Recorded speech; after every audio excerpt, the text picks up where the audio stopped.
But It's a good thing time doesn't pass in the dream realm, because it's probably going to take a millennia to put Johnny Law's mind back together. Yeah, time passes, but it's just kind of in strange ways. It just passes very differently. Oh, gotcha. So, yeah, it's all very strange and mysterious. I see we have the Van Helsing Ranch set up on the map. Oh yeah, the Van Helsing Ranch is on the map now. That's true. Let me turn you up a little bit here, Alex. Right, so for pulp, you guys have the opportunity to get back more luck than just in the regular rules. So if you fail your luck roll, you get to increase your luck by, let me make sure. I think I wrote this down.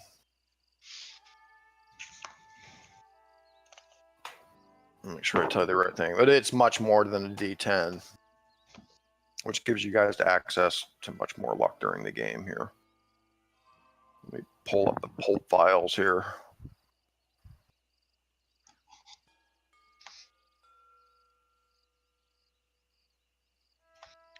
Wow, I don't think I made a single check last session.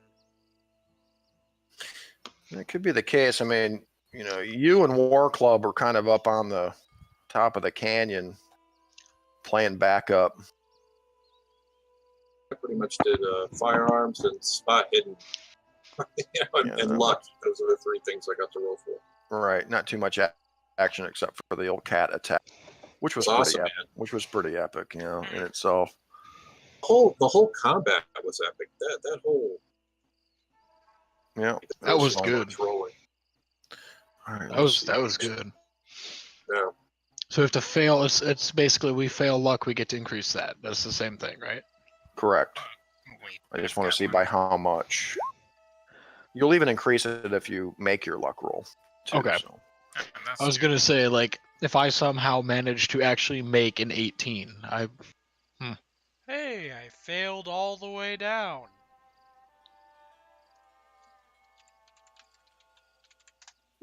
Okay, luck recovery. Here we go. Right, so if you miss your luck roll, if you roll higher than your current luck score, you may add 2d10 plus 10 points to your luck score. If you make the luck roll, if you roll equal to or less than your current luck score, you may add 1d10 plus 5. Wow. I rolled 2d10 and got 6. Yep, that sounds about right. Yep, so if you miss it, which is what you want, you get 2d10 plus 10. If you make it, you still get luck at 1d10 plus 5. Holy cow, I have 71 luck now. Whew, time to burn some luck. 34. Do you still check a skill if you manage to... Like, do you still check a skill if you succeed with luck? Oh, jeez. I'm not sure what you mean if you succeed with... Oh, if you use luck? Actually, no. That is a good point. I don't believe you are allowed to check the skill if you use luck to succeed in it. So that's something to remember going forward. Also, if you push a roll and make it, you don't check it either, I believe. So yeah, that's definitely something to keep in mind. We'll get these pulp rolls figured out. It's really not too much different. It's just a matter of remembering all this shit. That's a nice amount of luck. Yeah, I'm okay with that rule. Yeah, luck can be very useful when you're a cowboy. Yeah, we've got a 12, a 17, and then a 6. Awesome. Aiden, it looks like your firearm skills, some of your skills are still checked. Make sure you uncheck them when you roll for them. All right. Let me look at everybody's character sheet. Hector, you have 4 hit points. Yep. Wow. He's probably just like slumped against one of us. Yeah, he's in pretty bad shape. Probably with the brutal. Yeah, he was dying, and he is stabilized. Yeah, that was close. That was. Yeah, but he's still not going to be healing naturally. We have to make a check after a week to see if that major wound box can be unchecked, and he can start healing naturally. So you're going to be in a in bad shape for a while. I think you were like got shot or something, weren't you? Yeah, I think I took a 12 gauge to the gut. Yeah, the preacher blasted you with both barrels. See, Yeah. what threw me was like I saw the guy, and then like I heard you say preacher, but I thought you said creature, and I thought you were talking about the cat, and it didn't Oh. click until I rounded that corner. I'm like, oh shit. Oh, I see. Yeah, the preacher was hiding in the haystack. Yeah. Yeah, The preacher. he's dead now. His Spin- life was Something tortured Texas across the Jim. back of my. The most unluckiest man in the world. Was that who? Was it Texas Jim who? Somebody like they shot him. And he's on the floor bleeding out, and somebody just opens the window, reaches in, shoots him in the head, and then walks away. Yeah, that was Abe. Yeah, that was it. Yeah, Abe is a little deceptive. You know, he looks like sort of a gentleman Dutchman type, but yeah, he's a cold-blooded killer. I think we all know that.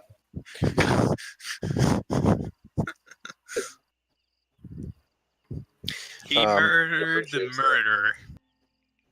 Okay, so let's go down the map here. Also, Texas Jim just fainted. He fumbled. Somebody wrote something on there. What's it say? The bastard that killed my cousin, Abe. Nice. Yeah, your cousin Helga. Poor Helga.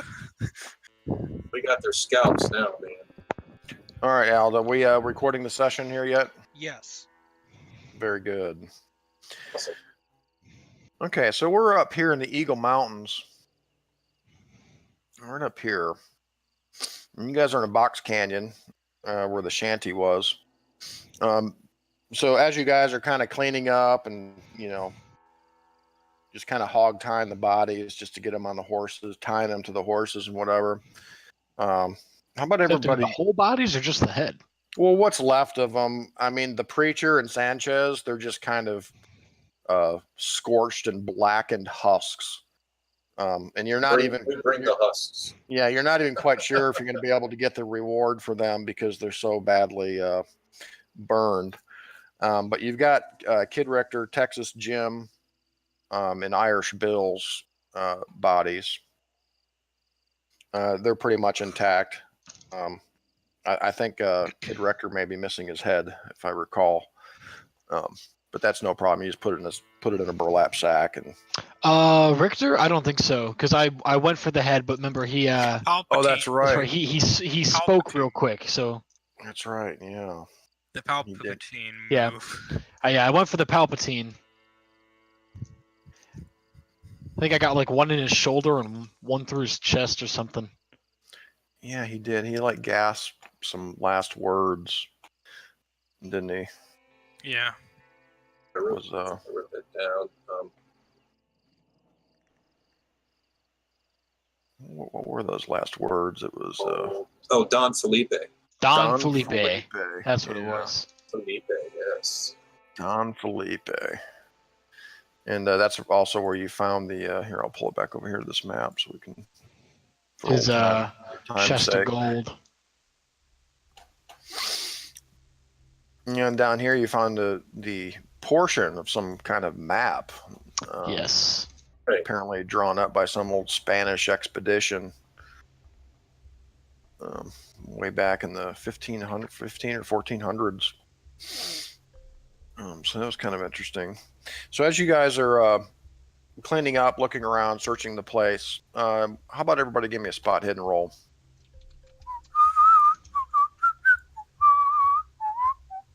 Let's see here. Spot hidden.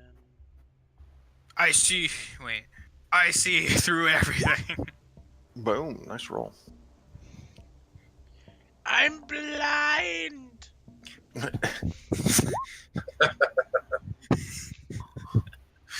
Hey, made it. I have an All right. extreme. All right, cool. Everybody that made it can check it. As you guys are kind of back here behind the barn / shack, in these rocks back here, over kind of on the bank of the creek back here, underneath some rocks. Looks like somebody's buried down there. You see like a corpse kind of just quickly buried, and a bunch of rocks have been piled up on it. So you kind of decide to pull some rocks away. It looks like the corpse of like an old man. He's easily like in his 70s, kind of shabbily dressed looking guy, old clothes. A Spectre-like? No, he's a man. No? He just looks like an old man. Hmm. And he's been shot up. He's been shot at least 6 times. He's actually missing part of his right arm. Looks like he was just brutally killed.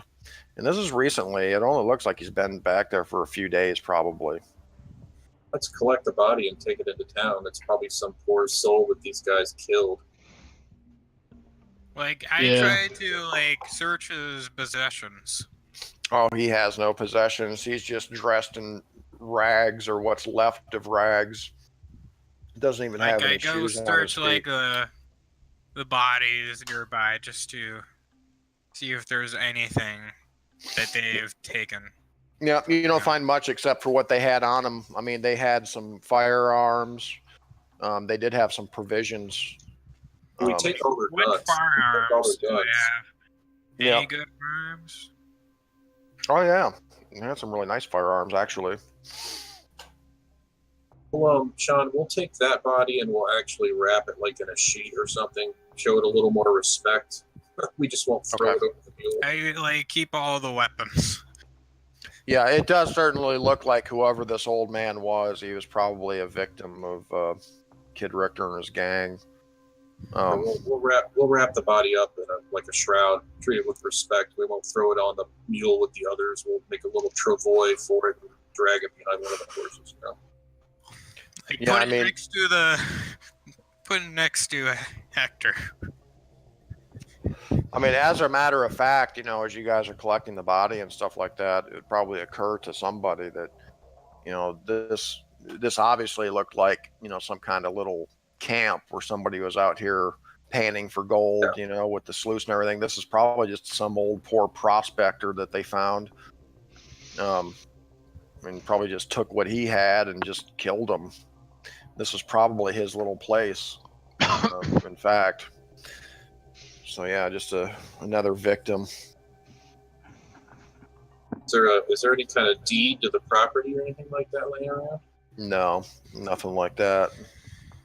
I'm going to approach the corpse and I'm going to try and hone in on him, see if there's anything that I can figure out about his life and who he was with my psychometry. Yeah, well, that's more useful on objects, though, Alex. You can't really do it on dead people, I don't think. All right. Oh, I mean, you still could- remember the map. I mean, Could yeah, he try you, like one of his? Could he try like one of his The prospecting green, tools? giant Given that- green scorpion with yeah, ruby he's, eyes. yeah. There's a lot of, there's a lot of, you know, personal items and shit laying around in his little shack there. Just baubles and, you know, Did you say clothing he had a and gun? tools. They have No, guns. there's the old man doesn't have any guns. Can I like see what the what kind of weapons? Like inspect the weapons that Yeah. Texas Jim Richter. Yep, I can tell you We Sanchez. should exactly. sell their we should sell their weapons. Yep, I can tell you exactly what they have. I give it to the militia. And some of these may not appear on the weapons tables, but I can give you just a general idea here. Let's see. Kid Richter had 2 44 Remington new model Army pistols. I take one. Texas Jim also had one of the same. Actually, it's a Navy revolver, or an Army revolver. 44 Colt Navy. Sanchez had a 52 caliber Spencer carbine.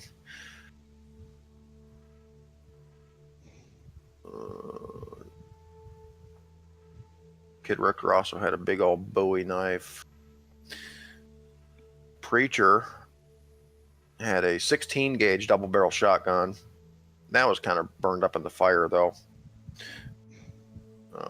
I think that would also apply to Sanchez's Spencer carbine. I take No, one write of that down. Kid Richter's revolvers. Yeah, armor revolvers. Okay. Mm-hmm. Oh, and we have the posse's horses too, right? Yes, 5 of them. Yeah, Irish, Except for the Paladin I took. yeah, and Irish Bill had a 44 Winchester rifle. We Repeater. can probably sell those on the cheap. We might actually need to use one of them. Yeah, they We should, make for good backup weapons. There's also, ammo too. There's a lot of ammunition laying around that they had. I grab That as much Winchester? ammunition as I can. Oh, yeah, definitely stock up ammo. That Winchester rifle, how does that compare against the doctor's rifle? The Let's see. doctor has a really high rifle skill, if I remember correctly. He might be good with what he's got. Yeah, I think looking at the table here, I think the 44 Winchester would probably be comparable to the 4440 Winchester. Kind of a newer model, but it does So 2d6 plus 1 damage with a base range of 80. So they're pretty similar then. Yeah, and can hold 7 bullets in the tube mag.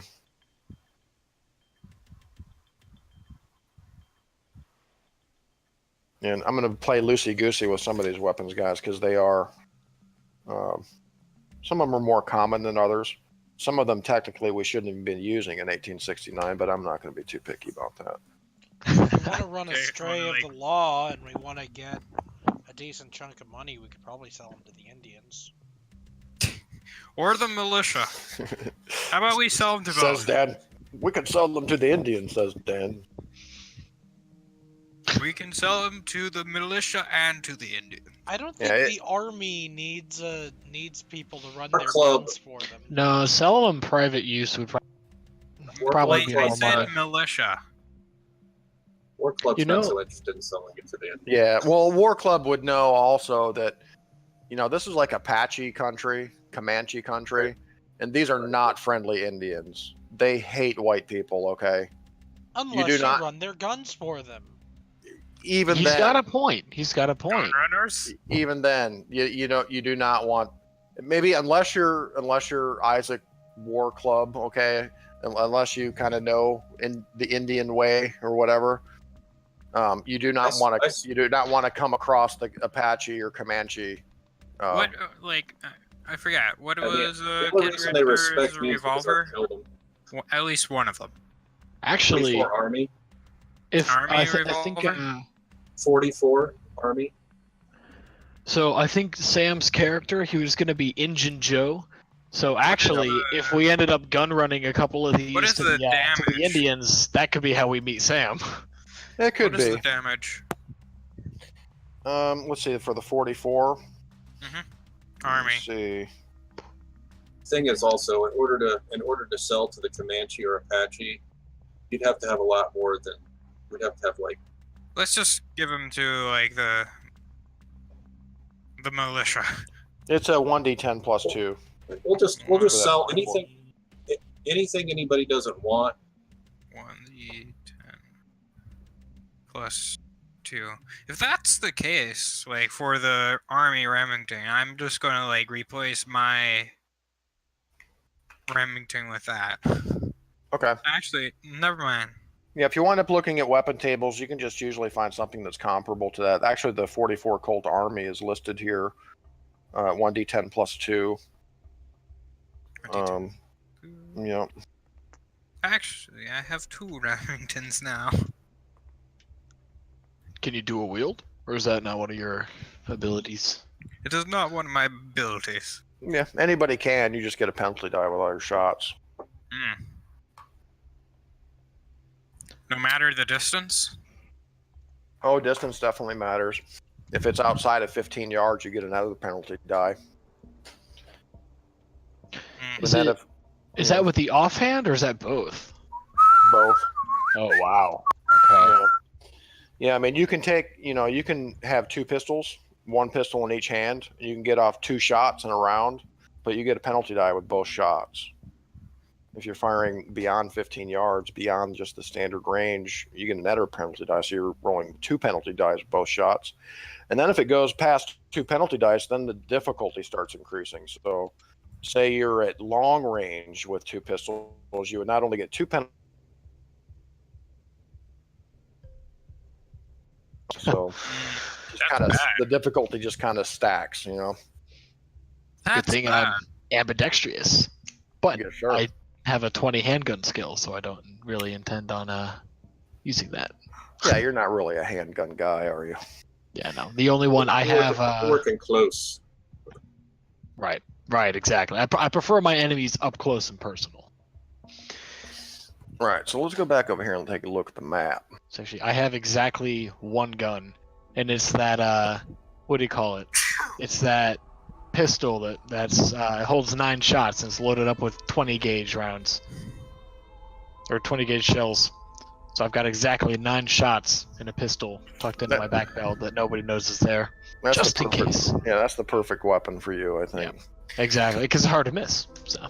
Okay, so you will note on this map I did put the Van Helsing Ranch down here. Yes.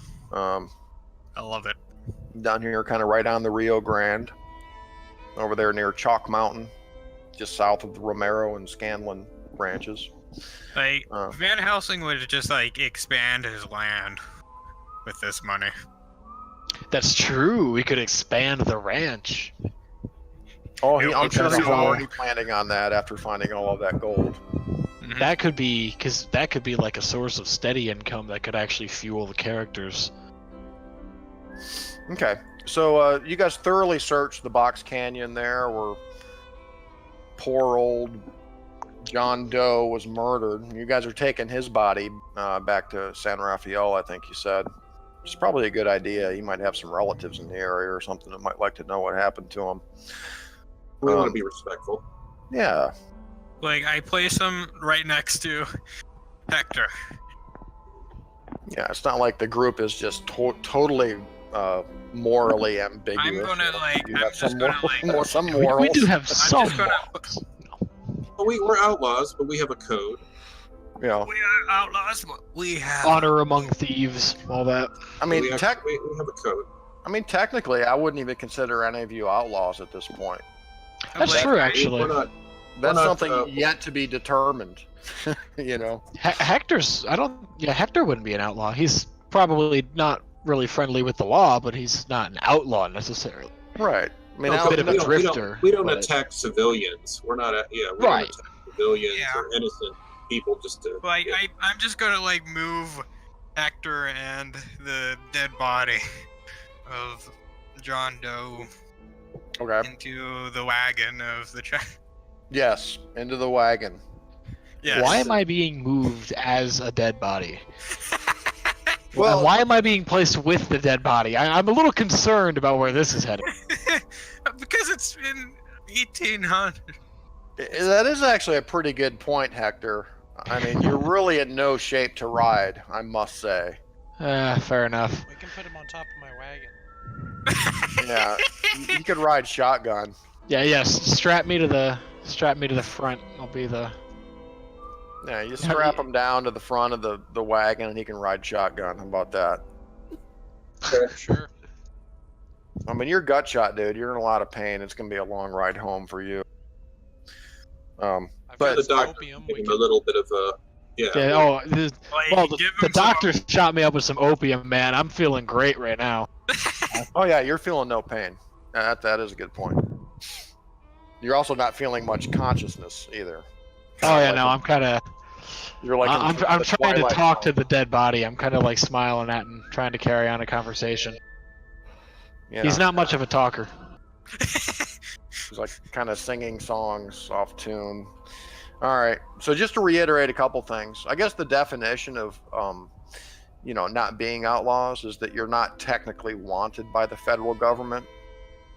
That would be the kind of definition of being an outlaw, is if you're wanted. And then, as far as I know, none of you guys have any bounties or anything like that at this point.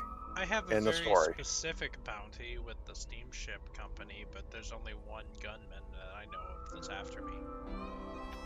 That is true. Yeah, that's kind of a minor offense. It's not like you've killed anybody or stolen a horse or anything. Yeah, as far as I Well, know, nobody else. We knows we about haven't it. killed anybody or stolen I didn't horses go from anybody who hasn't with killed anybody anything. or stolen horses. At least you do know that I'm connected to the Prussians, so. Yes. Well, We'll steal from the rich and give to the poor later. Well, you must keep in mind, Aiden, that the Prussians, they don't have much influence down here in Southwest Texas and El Paso County either. This is like the wild lands here. What exactly is up with Sutton? This is beyond the frontier down here, guys. What's up with Sutton? Yeah. That's a good question. I think Van Helsing might know something about that. That might be something to ask about in town. Rivalry. Yeah. Nobody really knows. The other thing that I wanted to reiterate, besides nobody technically being an outlaw right now, except for Dan, maybe marginally, because he is being hunted, is the whole Apache Comanche thing. These tribes in this part of Texas are greatly feared. I mean, some of these ranches, even recently, these war parties will come out and they'll steal horses, they'll steal cattle, they'll kill people, they'll kidnap people for ransom.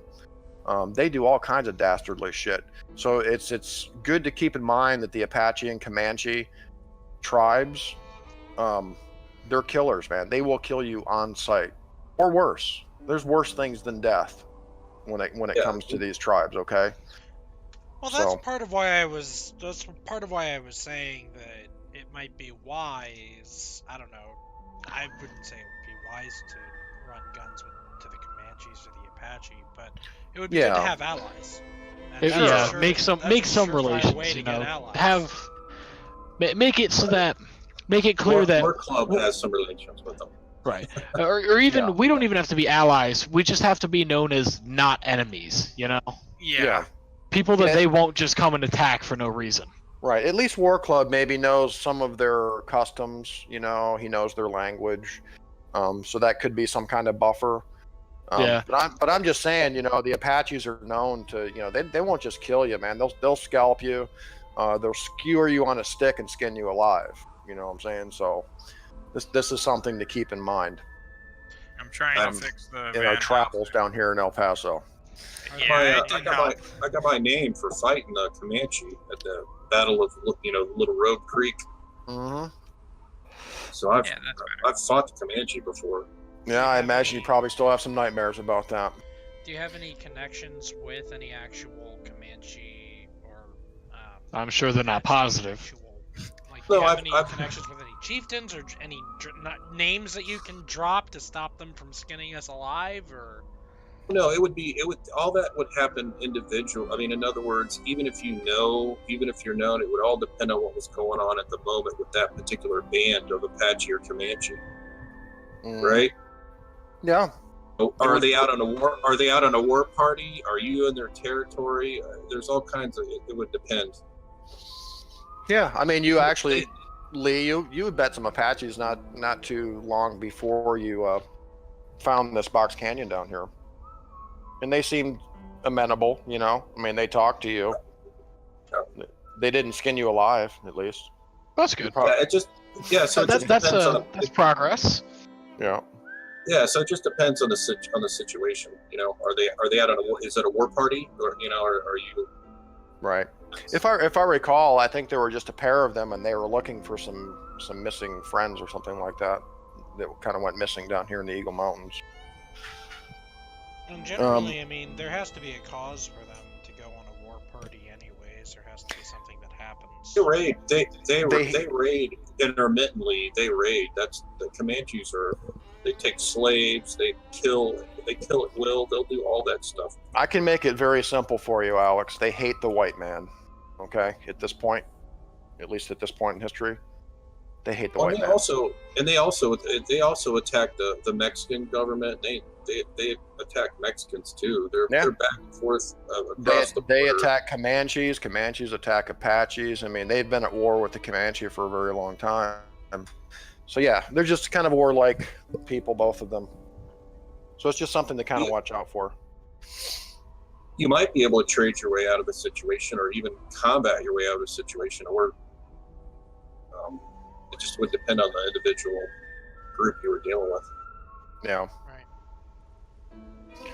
Right. So as you guys head out, you guys are coming down here through Echo Canyon, heading back south, down towards the Rio Grande. And it's only about probably about a 5 or 6 hour ride up through these mountains. And then once you get down towards the Green River and come down into the San Rafael Valley, you'll be coming down into Sandoval territory down here. We don't tarry. We ride hard. Sure. Oh, absolutely. As you guys are riding down out of the mountains, you guys are coming down here towards the Green River. You guys are coming down. Let's see. You guys would come through Echo Canyon, down through this pass. Let me pull my ruler here. You guys are coming down kind of through here. Okay. Kind of coming down to the Green River where it levels out. You just kind of plan on riding down through the Angulo and Sandoval ranches. There's actually a road there, I believe. If I zoom in, there's a road that goes along the Green River for a ways. And then once you get down to Sand Creek, you're home free down here. As you guys exit sort of the more mountainous territory and come down into the plain of the San Rafael Valley, you spot the Green River a couple miles up ahead. You're still kind of more in an elevated area. And as you approach the Green River, you can see down here on the road by the river, looks like a crashed and burned up stagecoach sitting on the road down here. I look around because I feel like this is a trap. I have an odd feeling about this. Yeah, you don't really see anyone. I mean, you see some, buzzards kind of circling up above that area. And as you get a little closer, it looks like some of those turkey buzzards are down there feeding on something. I start counting buzzards. Stagecoaches. There's a couple dozen at this point. I approach the stage wagon. Okay. With my Remington drawn. Okay. I'm still drugged up on the doctor's opium. Somewhat. Yeah. Yeah. I just kind of. He's I start counting I start counting buzzards aloud. Just. All right. 1, 2, 6. Yeah, exactly. Wait a minute, and then you have to restart. Yeah, I have to restart every time. I can't get past like 4 or 5, and then I'm back. I'm like, all right, let me try this again. I ready my rifle and Yeah, wait till Sean, he jumps out at him. Okay. I'll do the same. I pull out my sharps and load it in the area. All right, cool. I So approach slowly. So essentially, here's how I kind of imagine the scene. We've got Dan driving his wagon. We've got Hector sitting shotgun in the wagon. We've got Abe, Isaac, and Dr. Who riding horseback. And the rest of the horses and probably Isaac's mule are tethered to the back of the wagon, kind of leading behind the wagon. Abe is probably like in front of the group, like slowly approaching the wagon. Yeah, as you approach the river, you guys are like right around this area here. You can see there is a sort of shallow area of the Green River that crosses a little bit to your north, where you could cross the river to get to where the stagecoach is. But now that you're closer, it looks like, there aren't any signs of the horses or whatever that were pulling the stagecoach, but it looks like the stagecoach is just kind of flipped on its side. It looks like it partially caught fire. And you can see there's several buzzards, like at least a half a dozen buzzards there on the ground, kind of picking at something. Looks like there may be some bodies or bones lying over there by the stagecoach. I signal to the group to just move up. Yeah, up to where the ford is in the shallow part of the river there. Mm-hmm. Okay. Is it crossable, Sean? Yeah, it's crossable. It looks like it's maybe only 3 feet deep at its deepest there. I How have like a fast is the horse water that is running? like Water's not very fast at all.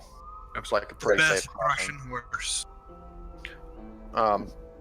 But now, I mean, crossing with the wagon could be a little troublesome. It's not, the current's not too fast, but if you're not careful, you know, with the wagon.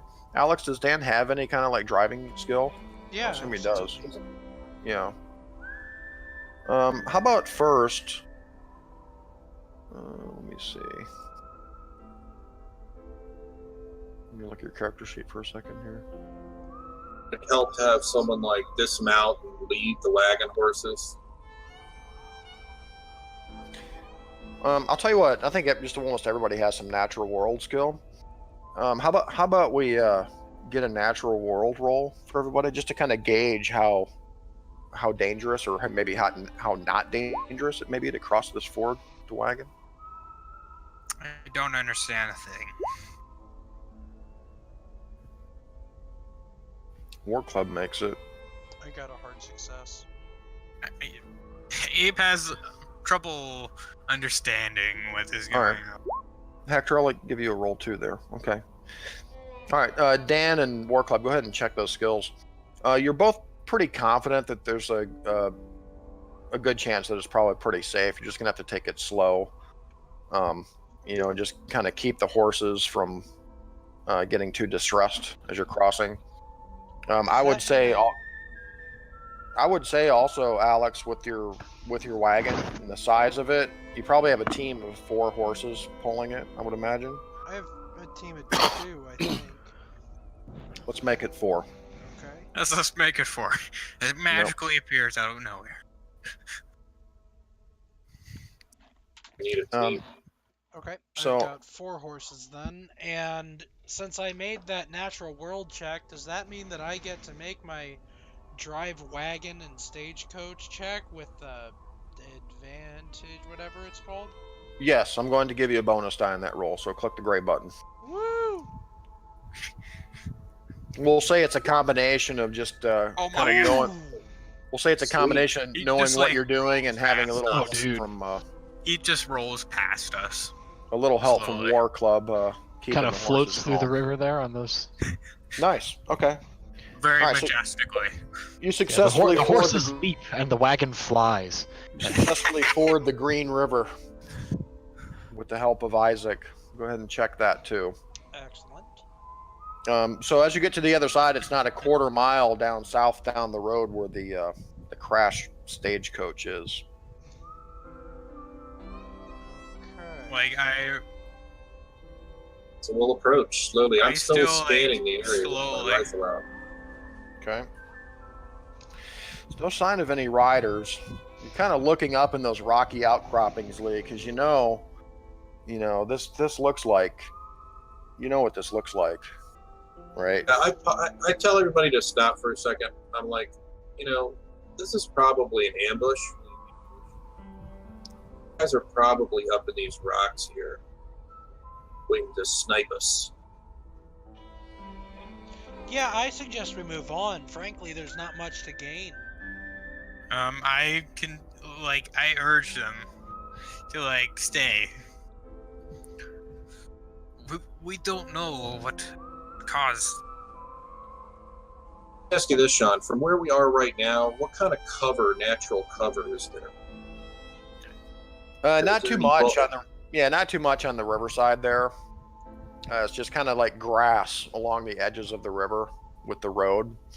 But about 50, 60 yards off the river, there's some rocky outcroppings, and it starts kind of going up more towards up into the mountains.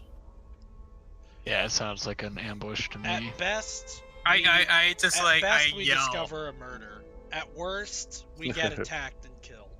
So, well, I mean, we could. I think there's a happy medium. If we want to, we can pull the team of wagons. We can pull the team of wagons and everybody to a little cover. And if Abe wants to go up there, he can. I might need your help. I'll tell you what. I'll give you everybody. my rifle. I'll tell you what. I'll give everybody to make a hard intelligence check, an idea roll per se.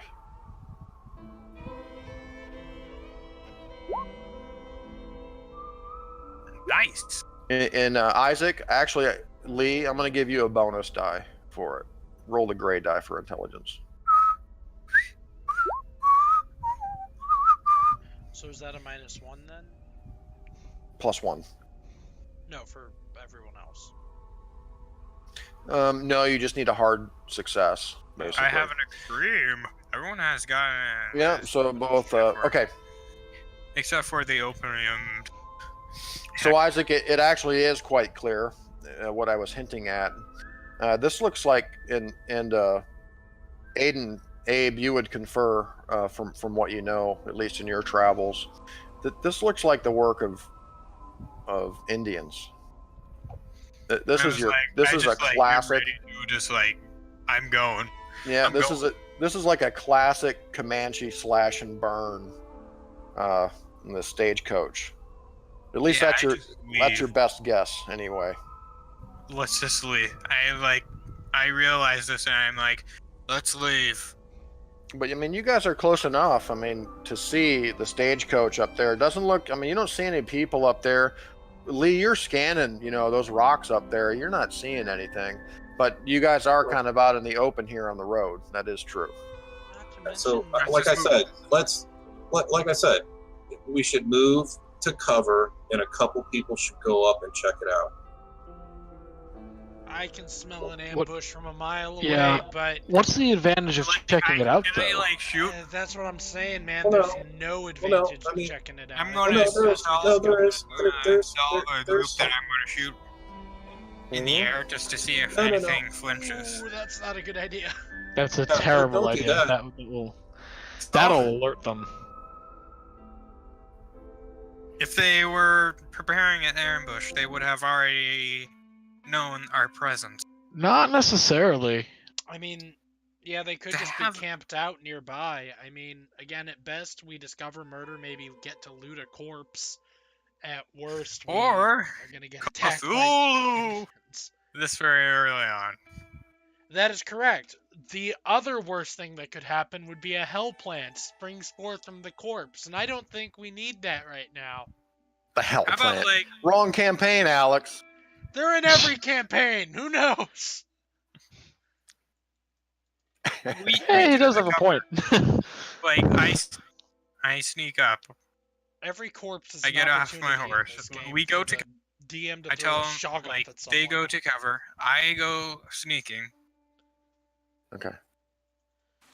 All right, I'll follow suit because if we do manage to get up there okay, then I can see what happened to the wagon through my psychic magic. All right. So Abe and Dan You are going to said approach that the with such stagecoach. enthusiasm. My psychic magic. All right. So Abe and Dan are going to approach the stagecoach with Isaac and Dr. Sneakily. Van Helsing covering. Sneakily.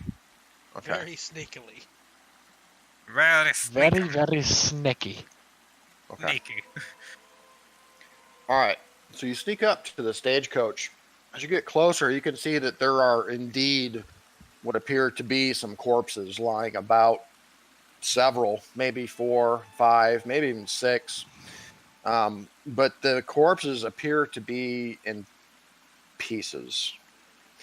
Oh. Oh. The buzzards, as you guys get close, the buzzards kind of squawk at you and kind of walk away.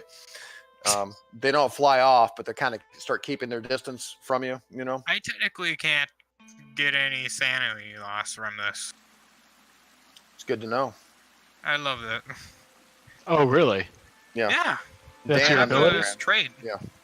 Oh, that's a cool ability. Wow. I'm like very tickled to death in war. So as you walk upon this scene, it is quite horrific, you guys. You see a couple of the corpses appear to be female. They all appear to be adult. You see, Hector's distraught. yeah, kind of away from the stagecoach, you see kind of lying face down in the grass, a larger sized man. It looks like he's been chopped up into pieces. And this goes for all of these bodies. At first, you think it looks like the bones and stuff have been kind of gnawed on, almost like they've been eaten by animals, or at least partially eaten. Man, how long have these been here? Not long. Probably a couple of days tops. Like, can we like check? Like, I tell like There's some this. spooky shit going on. I tell the. I tell. I tell the mystic farmer Dan to like use his psychic powers or whatever. Yes, nowadays. my eyes are drawn to the wagon, and I slowly, almost as if in a trance, walk up to the wagon, and I place my hands upon the burnt-out husk that was once these people's pseudo-home, and I begin to focus and try to learn what the history of this wagon was, what happened, what were the last few moments before it was burned out and destroyed. I have All right, a Dan. bad feeling about this. So walking up to the wagon, you're able to kind of peer inside the overturned wagon. And on the inside of the wagon, you see what appears to be a dismembered child of about 10 years old. Oof. And you can see the maggots and the worms kind of crawling out of its eye sockets. Give me a sanity check. That is awesome.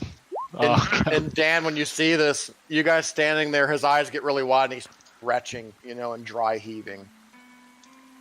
Like, I look at it and it's like, I can understand why. All right, Dan, you can lose one sanity, please. Yeah, I've seen some horrific stuff in my day. Alright, You can give me a psychometry roll, please. cool. Psychometry roll. Hey, I succeeded at the thing! I made it. Yeah, you rolled a 32. And then a 100. But we'll ignore that one. So you just get this sense of the air suddenly smells like fresh.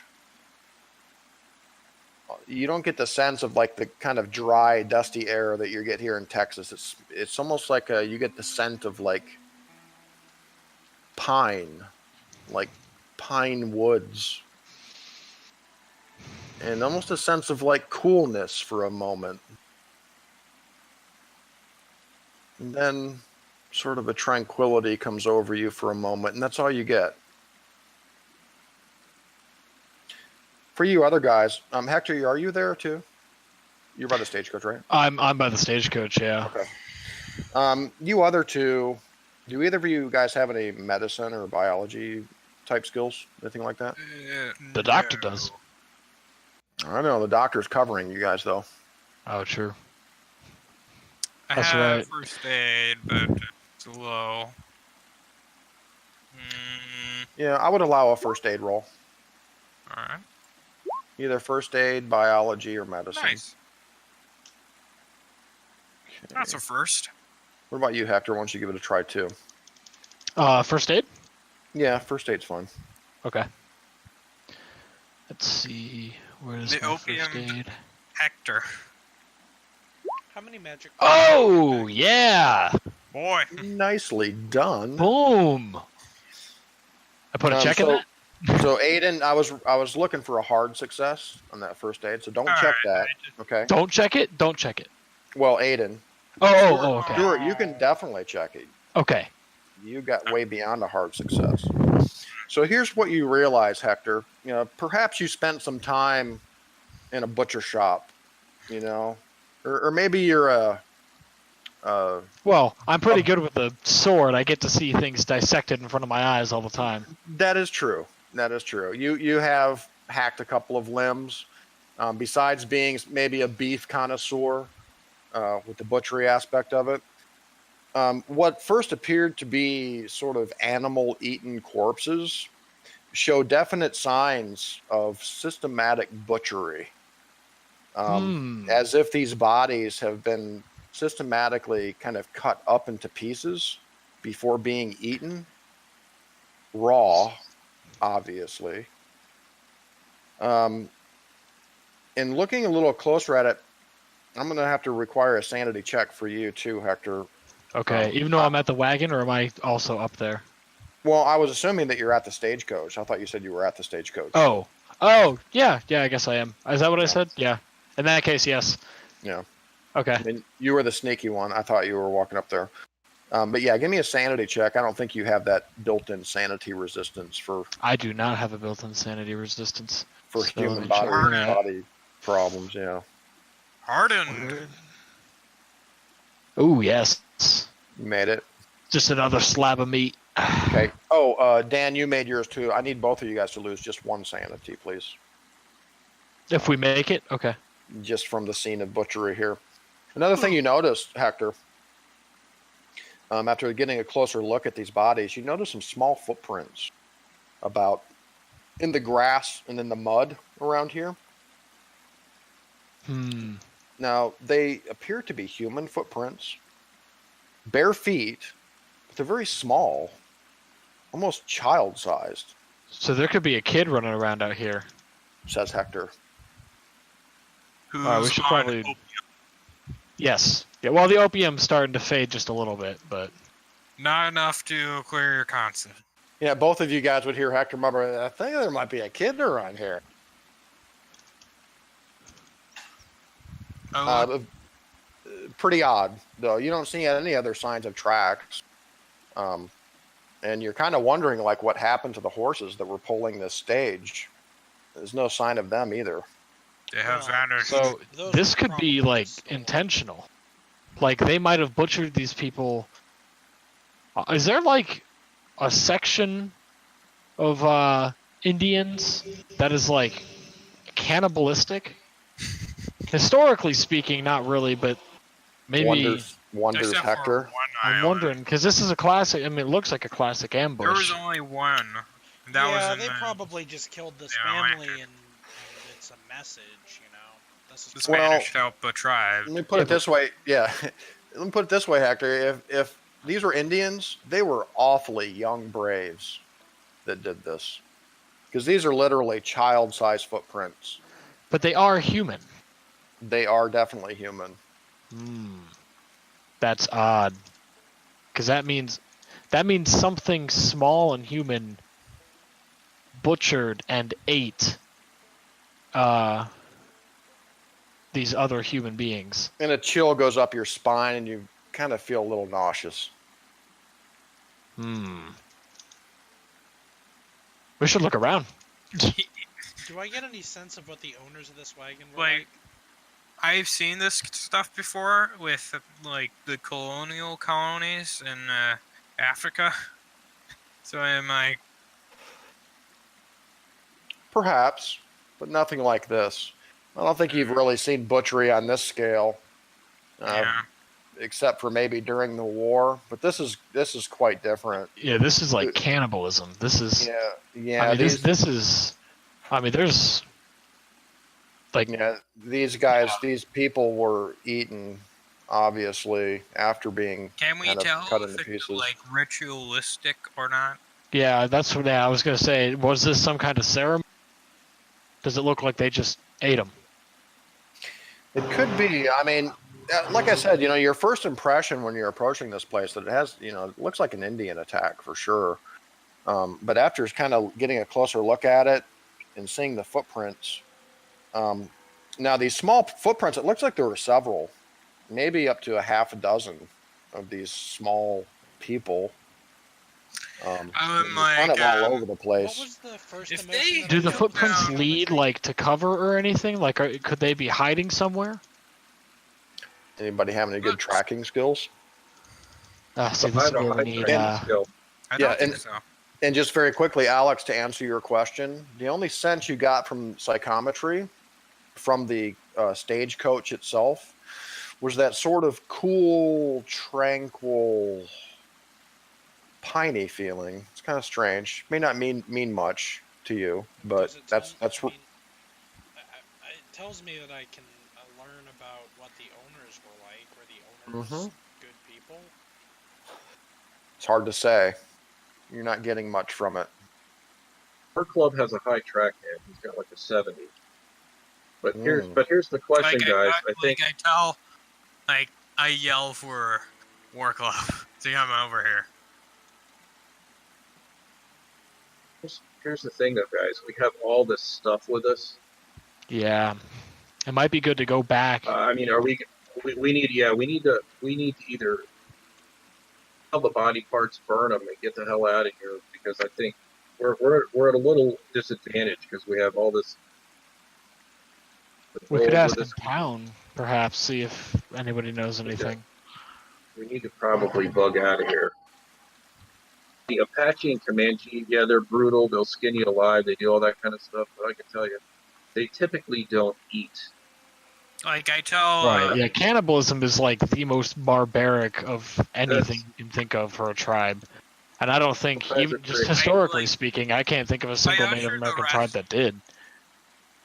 can I like usher the rest over here? And tell Yeah. them I'm not Yeah. a Indian. Yeah, you guys up there, up in cover, you can see Abe kind of waving you guys, like come, kind of a thing. I follow along. So I'll walk up there, making sure not to look in the back of the wagon, because I've seen everybody's reaction. I'm not looking over there.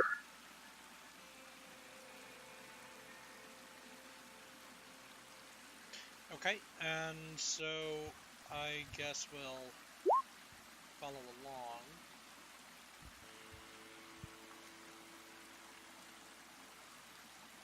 Okay. So you guys are going to continue down the road south? Yeah. Is that the plan?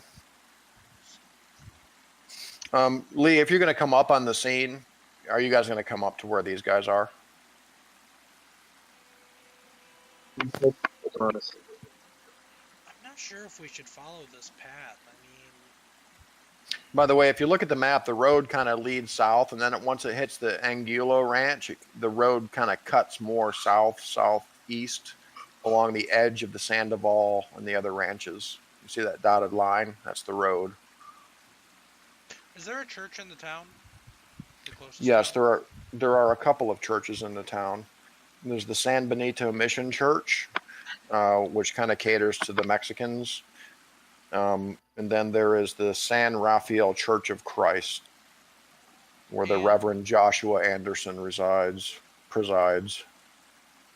And where exactly is the closest town to us? Are we going in the same direction as that? Closest town is San Rafael, right down here. What do Okay, so we are heading towards the town by following the trail. Yes. Yep. You guys are about 10 miles, San Rafael. Does it look Alright, like I'm the gonna wagon was heading to or like from put town? a It's hard to say. That's what I was going to say. If someone's Lee, if you're going to get up there towards the scene, we can do some tracking rolls around that area, see if you can find any clues. Honestly, I agree. I think tracking might be essential. At least to get kind of an initial reading. Anyway, Lee, Alex, did Okay, you see what I wrote okay. in the chat? Yeah. It's kind of an odd sense. So it's unusual for you to get such sort of ambiguous readings like that. Usually you'll get at least some vision of something, but you're not getting any visions. You're getting just more smell, feel sensations from Is your there a talent. is there a pine area around here, Sean? Like up Nope. from the There's not highway? There's not a pine tree for 1,000 miles, or 100 miles maybe. I mean, up here in the mountains, there's some scrubby pines, but as far as pine trees, no, there's not much pine in this part. I tell of them the that county. I tell the group that there's something going on here that we're not understanding. Well, know, I'll like, I come tell up to where the Dan. tracks are. I tell Dan to find something in the stagecoach that might. Abe says, "Hey Dan, find stagecoach." Find something in the I And look Dan- at him harshly and I say, I And then did. Dan loses the second half of his lunch. I'll come up and take a look at the track, Sean. You want me to do a roll? Yeah, I'm sorry, I didn't mean to cut you off there, Alex. What do you say to that? Oh, I just say, I did, with a very harsh glare. Yeah, I found something in the back. All right, Lee, let's have Isaac do a little search of the area with his tracking skill here. Maybe you can come up with something. Yes. All right. It looks like whoever did this left in an easterly direction. Here, let me you guys where you are here. So right here, the small footprints, of which you are similarly baffled at, they indeed do look like human children, probably no more than 10 or 12 years old. Whoever it was did leave in this direction out towards China Canyon. And you're noticing actually in the grass and mud some drag marks. It looks like whatever moved out that way kind of left some maybe with it. like a 3-foot path kind of through some parts of the grass as if something was dragged. The horse, maybe? And you're seeing some kind of blood and stuff a little further out away from the stagecoach. You do notice also maybe about 50 yards out to the east as you're kind of following these childlike footprints and these drag marks. You notice some gnawed on human finger bones that look like they've been discarded in the grass, as well as some other bones and body parts scattered about. As the terrain kind of starts going up and becoming a little more rocky. All right, man. Well, I duly note that. I come back and tell the party, and I'm like, let's get out of here. Let's go. All right. Something's not right.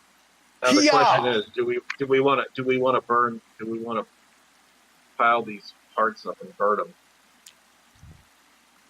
Or do we just want to leave it like this? I mean, Well, that's if there's some a way that's that some we can, gruesome like, business there. If there's a way that we You know, can... Honestly, I feel like if we These pile them people- up and burn them, we're going to have to make some sanity checks. Except for me. Except for him. I'm just gonna do it. All right. You guys are like, I tell him not to look. Yeah. Abe, can while Abe I'm pile burning them the up? body.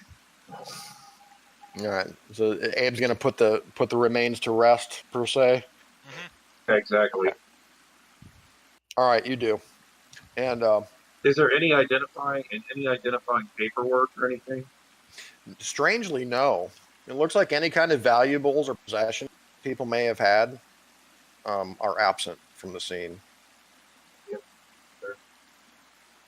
As if whoever did this probably took it with them. Actually, Alex, can you actually like touch the clothing?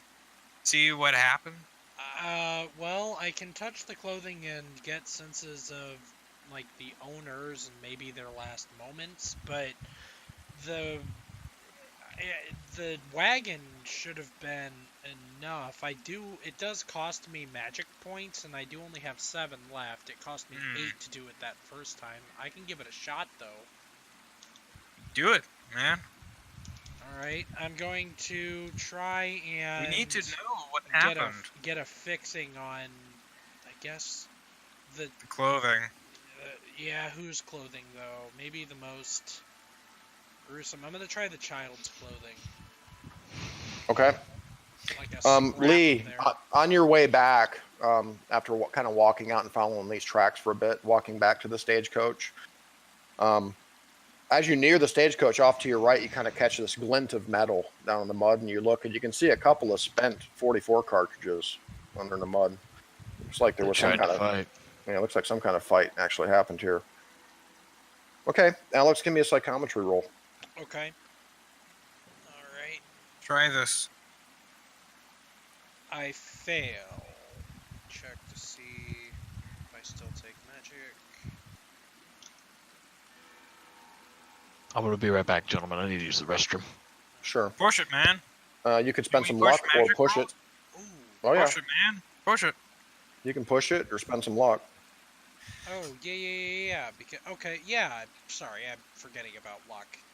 Yes, I'm going to push it to, or no, I'm not gonna push it. I'm gonna spend luck. I'm gonna spend 5 luck on that roll. Mm-hmm. Spend it all. Spend it as you please. Okay, so you need what? 15 luck. I would need to spend Actually, it's 5. 5. It's 5. Or 5, I'm sorry. Math is hard. Math is hard. All right, so you do. So you can kind of get visions of someone's last moments by doing this on somebody's personal possessions. Is that right? So specifically, I can't. The reading is able to determine what the owner is or was like, their overriding personality, and perhaps further information. Specifically, I can learn about if the object was used to murder somebody, possibly how long ago, and a rough idea of the location. If the object belongs to a person who is already known to the psychic, then I can confirm the object's ownership. If the object belongs to a person unknown, then I can gain impressions of the owner's sex, body type, and personality, and I can get impressions of the object's history, where it was made, place it has been for a length of time, and further information is at the discretion of the keeper. But I'm going to try my best to focus on seeing if I can figure out how this scrap was, like, destroyed, or, like, how its owner was killed. Okay. Or any information like that, its last moments.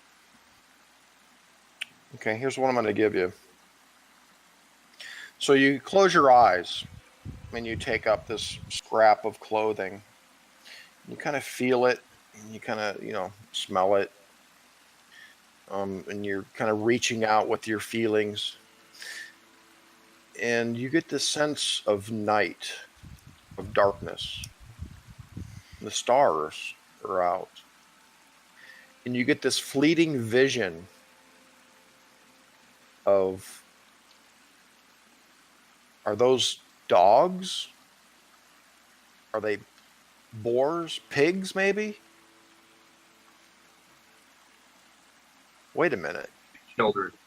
They look like dogs, but they're walking on 2 legs. That's all you get from it. You get these shadowy, furry-looking figures. They look canine, kind of, at first, and they're kind of in the distance as you're looking, and it's just a very kind of fleeting vision as they're moving. The last thing you kind of see is, even though they look like dogs or pigs or something, they're walking on 2 legs. Joy. I open my And eyes. You do get this sort of shocking, that when you see that fleeting vision of these dogs or whatever they are, it kind of shocks you, and you drop the cloth to the ground, down to the mud, and your eyes fly open, and you can't help but just kind of shout out and just kind of surprise at what you just saw.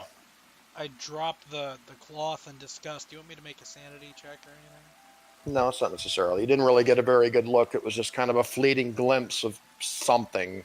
Cool. I will throw down the cloth in disgust, and I will turn to War Club if he's not too far, and I'll yell, "Search for paw prints!" Yeah, War Not Club's standing sets, over there. War but- Club's over there with like a shell casing to his nose. Not sets, but pairs, on 2 legs! Yeah, this definitely happened yesterday, Lee, sometime. Well, if these things are walking on 2 legs, what if they're like part dog, part human? What if these footprints are their paw prints? Like, I start, gathering the bodies to get burned.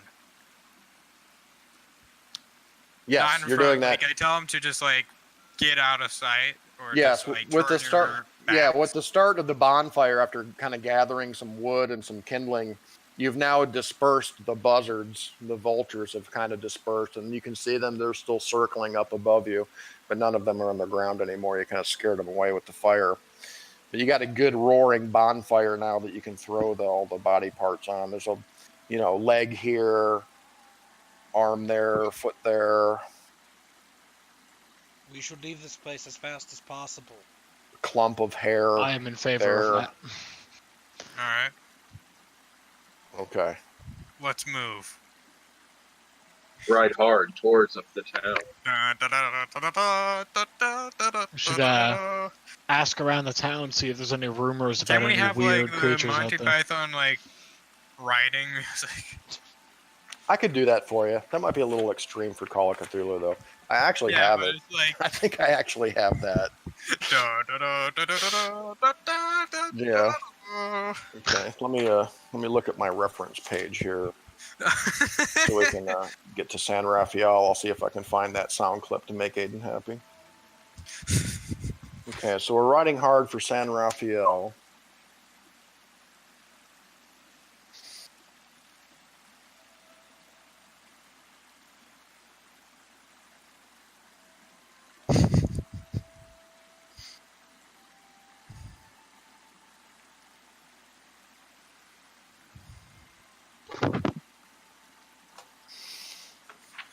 Okay, so it's not long riding down the Green River below territory. You reach a fence, a wooden fence with a gate in it. And it's marked with the OTO symbol, which you know is the Angulo brand. And the gate's open. And you just continue riding down the road, kind of on the outskirts of the Sandoval territory there. Here you go, Ed.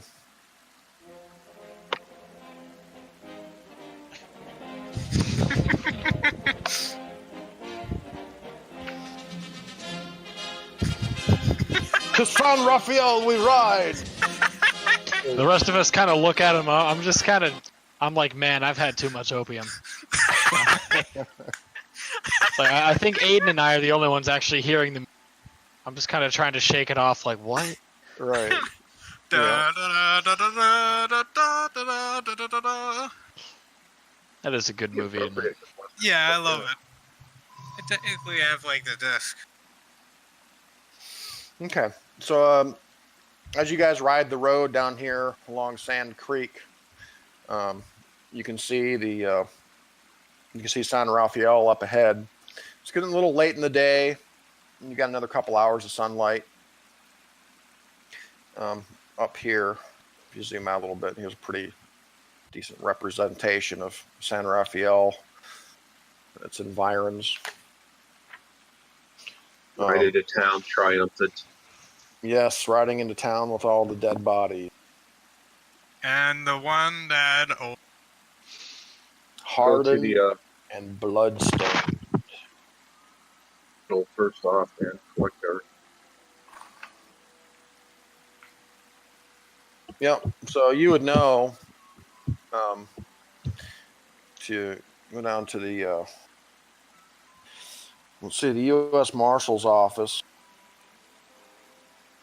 That's going to be number 9 down here. So number 9, U.S. Marshal's office down around about chill. Okay.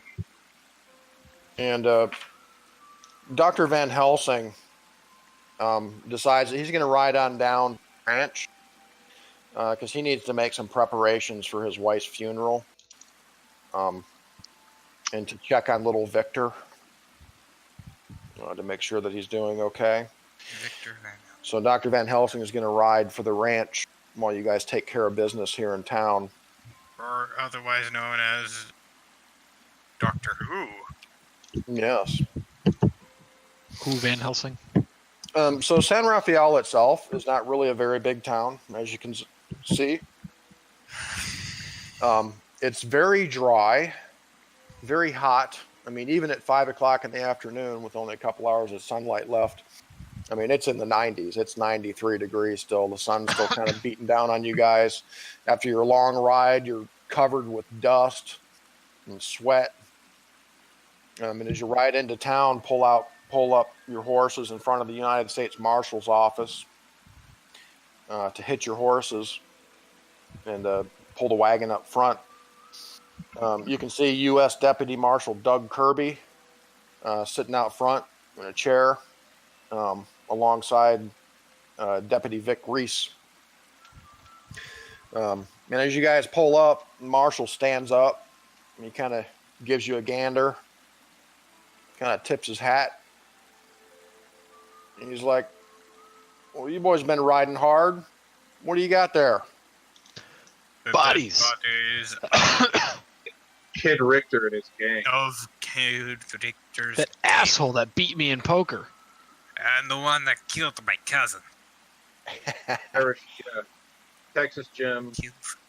Nice. All right, Kirby looks a little. He gets this surprised look on his face. He says, "You got Richter?"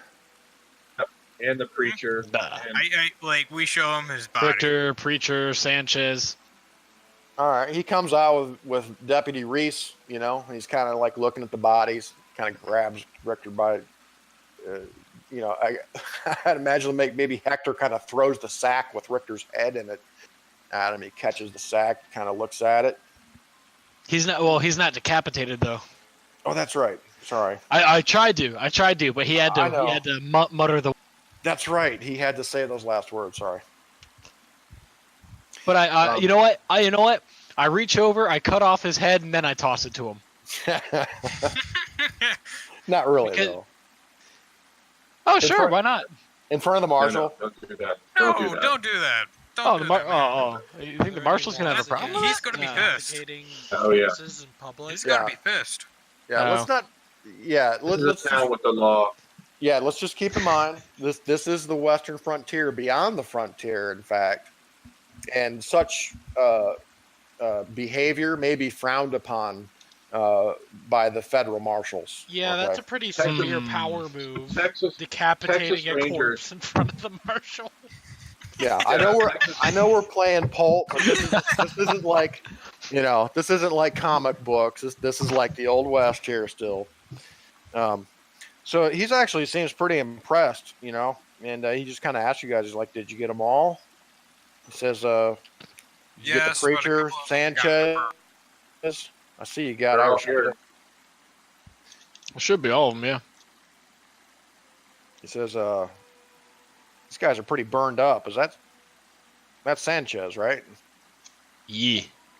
And he kind of like pulls his lips back, and he's like looking at some like, you know, silver teeth he's got. He's oh yeah, that's Sanchez. He says, "Well, suppose you boys are due for a reward." You don't say. Yeah, he turns Sir. to Vic. Yeah, he turns to Vic. He's like, "Vic, go get Monty and take care of these bodies. Get them to the Undertaker for me." Like we have Also, tell we them also- about the dead body we found at their camp. Spectre, probably the guy who owned the Uh, plane there. They killed him.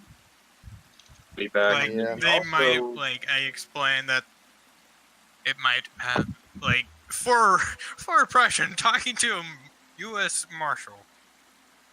he says, "Yeah, probably an old prospector out there that got jumped by Richter and his gang, huh?" Mm-hmm. But then we tell them about the I show him we Yeah. show him the dead body. No, which now? Like we show him the dead body. Yeah, the old man. Mm-hmm. That's what he's saying. He kind of says he's like maybe an old prospector that got jumped by Richter and his gang. Like says, you should probably send out like a thing out throughout town to see if any family members are here. He says, "Yes, sir. We'll do our best to see if we can identify him." I mean, again, he looks at Vic. He's like, "Vic, see if you can get some telegrams out to El Paso to see if we can find out who this guy was. And no Also, worries, no worries, gentlemen. We'll give him a good burial in green fields as soon as we can find out whether he has any relatives or not." We'll tell him about the stagecoach we found. Yeah, too. I was gonna say they should the know. massacre. Oh, we says were riding in. You don't tell him about the children's footprints, though. Mm-hmm. Don't tell him about the boar. Yeah, Walking we do boar. tell. Yeah, we don't tell him canine that, but we do tell him about the horrible massacre we found and the bodies chopped up. He takes great interest in that. He We says, should tell him it looks, you know, it looked like it looked like it was the Indians, but it wasn't an ambush, and the bodies were eaten. Yeah, He the says, war club's like he He says, "Wait a minute." He says, "Wait a minute. Up on the Green River Road in the North Yeah. Valley?" You say the Yeah. bodies were eaten by Eaten. like cats or dogs, No. coyotes, They looked maybe cut up, like they were eaten They by look like people. they were eaten butchered. by people. His face goes Sure. kind of pale. He says, he kind of looks at you, Lee. He looks at Warclub. He says, Apache? You sure? I've never seen Apache or Comanche do anything like this. If it was gonna be one of them, it would have been an ambush, and it wasn't an ambush. I've never seen anything like it, Marshall.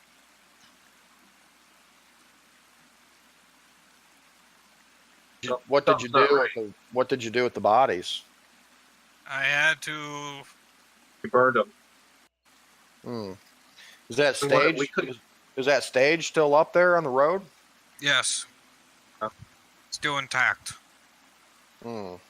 For all I can tell. Oh, he says, well, I'm gonna have to go up there and take a look. Where about You should was get a it? posse. Could you say? I'm Really like, pull out a. long We without have him a pull out a. We have him pull out a map, and we'll Yeah. we'll locate it for him. Okay. Yeah, he takes you inside the marshal's office. He's got a map on the wall. I Like, Yeah, tell you him, tell I'm like, him, if you're gonna I go tell up there, him, make like, sure you bring a posse with you. Yeah, do Yeah. not go alone. Because whoever it was, if they come back, you do not want to be caught with it. yes, You want to have Just a big posse not with a you, good man, if idea. you go up there. it is not a good idea to be left alone. Yeah, I'll go take a look up there, gentlemen. I'll take Vic and Monty with me. I'll probably go out there in the morning. I'll let you know what I find, if anything. But I'll tell you guys what, it's getting a little late. I think the bank's about to close. If you want to come back here by the office in the morning, I'll have your reward for you in cash. Like, Sounds good. all right. That's great. Like, I go to one of this, like the cantina, like the really nice cantina. Yeah, we Yeah, asked the I'm gonna Marshal- we asked- Purchase like we the asked most, Marshal- the best room. Yeah, we'll ask the marshal what's the best place to stay in town. He said, well, I'd recommend the Long. It's probably the cleanest, a little more upscale. Although I believe, let's see what's her name. House to rent. She says, old May Curtin, the school marm, has a boarding house on the north side of town. It's pretty cheap, but it's clean. It's fair. May's pretty fair too. She's a good cook as well. But if you're looking for a clean place to stay, I'd recommend the Longhorn. Bob's got a place out back. He's got a boarding house and hotel as well. The Longhorn's that nice one where it's like a tavern kind of thing, or Yeah, the Longhorn Saloon's like a saloon and a hotel. It's the nicest place in Can we town. where can we sounds like a sell good our place to gamble. horses and some of these firearms we have? He says you probably want to, if you have some goods to sell, I'd go see Felix Paez over at the General Mercantile. And I see you guys picked up some horses from Richter's gang too, huh? Mm-hmm. Yeah, you might want to go talk to Juan Carrillo over at the livery stable. I'm sure he'd be happy to take them off your hands. He's a fair guy too. Give you a fair price for the horses. What exactly is the San Benito Camposanto? The San Benito Camposanto. Yeah. Well, I mean, that let me looks like just. it's one of the largest regions of the town. The San Benito Camposanto is a cemetery. It's an old cemetery. It's been there probably for longer than most of the town has. And it's mostly Mexican. A lot of the Mexicans have been buried in the San Camposanto. But actually what I wanted to do at this point, we're going to take a little break here in a minute, but what I want to do at this point is give you a little history of San Rafael. I thought it might be interesting. Just to kind of give you guys a little overview of what the town's like, all that stuff. So here's what we're going to do. And I'm going to kind of put this in the chat too, just for posterity. And there may be some H's missing and some F's missing in this text. It's just a PDF thing, so forgive me. I didn't really edit it. Gotcha. I'm going to paste the whole thing in there, and then I'm just going to read it. Just one sec. I think this will give you guys some cool kind of flavor.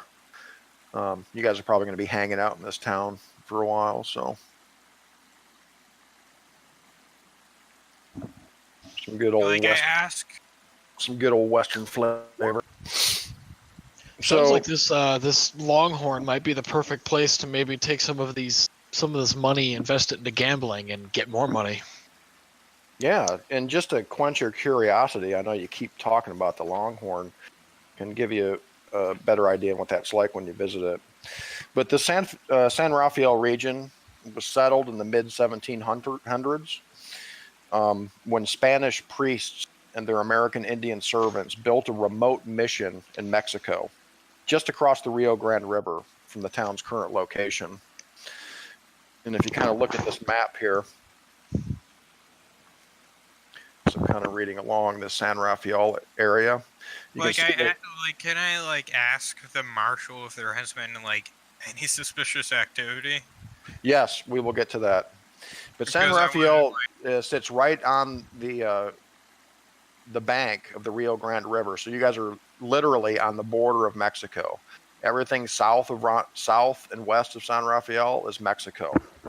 So San Rafael was settled in the mid-1700s when Spanish priests and their American Indian servants built a remote mission in Mexico just across the river from the town's current location.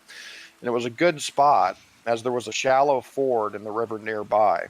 Within a few years, however, hostile tribes raided the mission, eventually driving out the priests and destroying the San Rafael mission. The surviving missionaries and their servants fled across the river into the valley, succeeding in part because their attackers feared evil spirits and demons living in the mountains and canyons there. The priests carried a few artifacts and valuables from the old mission, which they buried near the site of the future town. When they returned some months later, they built a new church and a village around it, which they named in honor of the lost mission, San Rafael. The village of San Rafael grew steadily as Mexican farmers and ranchers settled in the valley around the time of the Mexican independence in 1821. And after the Texas Revolution in 1836, Anglos moving west across the state settled in San Rafael Valley and the nearby village. And more whites drifted west and settled in the region after the Civil War.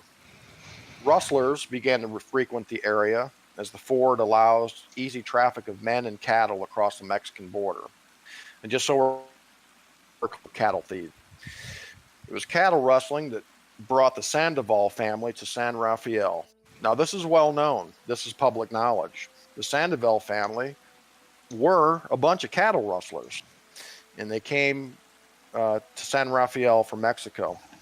The Sandovals procured a large spread of land in the valley, and their cattle business became the most prosperous in the area. The Sandovals were and are the major political and economic force in San Rafael.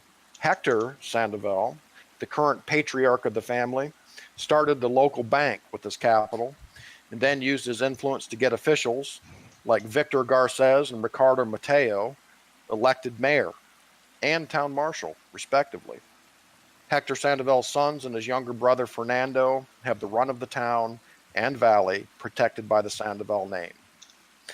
So it's interesting to note that we have kind of two forms of lawmen in this town. We've got the U.S. Marshal, the U.S. Deputy Marshals, Doug Kirby and his guys, which have jurisdiction in all areas basically surrounding San Rafael. And then we've got the town marshals, Ricardo Mateo and his men, who have. And it's worth noting that Marshal Mateo and his men are controlled by the Sandoval family. This is known. Okay, this is public knowledge. The number of lesser crimes committed in San Rafael itself and the widespread trafficking of stolen cattle and horses through the area resulted in the assignment of a trio of deputy United States Marshals to the town. And the marshals have had their hands full trying to keep the Sandovals in line, crimes and chasing outlaws through the. current population of San Rafael is about 1,200, of which 60% are Hispanic. Most of the rest are white, with a few American Indians and African Americans. Many local businesses are owned by Mexicans, but the whites are slowly overtaking them in population and civic importance. Now, just a short note here about local crime. Hector Sandoval's, and this is probably something that Dr. Van Helsing would know. It's not general public knowledge, but anybody who's been in the area for some time would know this stuff. Hector Sandoval's sons and his brother Fernando frequently cause trouble in the San Rafael Valley. While Hector and the family have long since abandoned the rustling game, he does turn a blind eye towards his family's criminal activities. The Sandovals and their men sometimes raid ranches across the river in Mexico, bringing back a dozen or so cattle or horses, which they quickly sell to ranches in El Paso or elsewhere in Texas. Fernando, which is Hector's brother, and his nephews are known to be rowdy, lawless. They drink, they break up saloons, they shoot out windows, they rough up anyone who offends them, and generally raise hell. So we can't just go and Pleasant bunch of individuals, aren't they? Yeah, so it's spark our rivalry. right. So it's generally known in They're San protected. Rafael. Yeah, that you don't cross the Sandovals, okay? And if you do, if you do, you're going to be in trouble. They'll hang you. They'll hang you.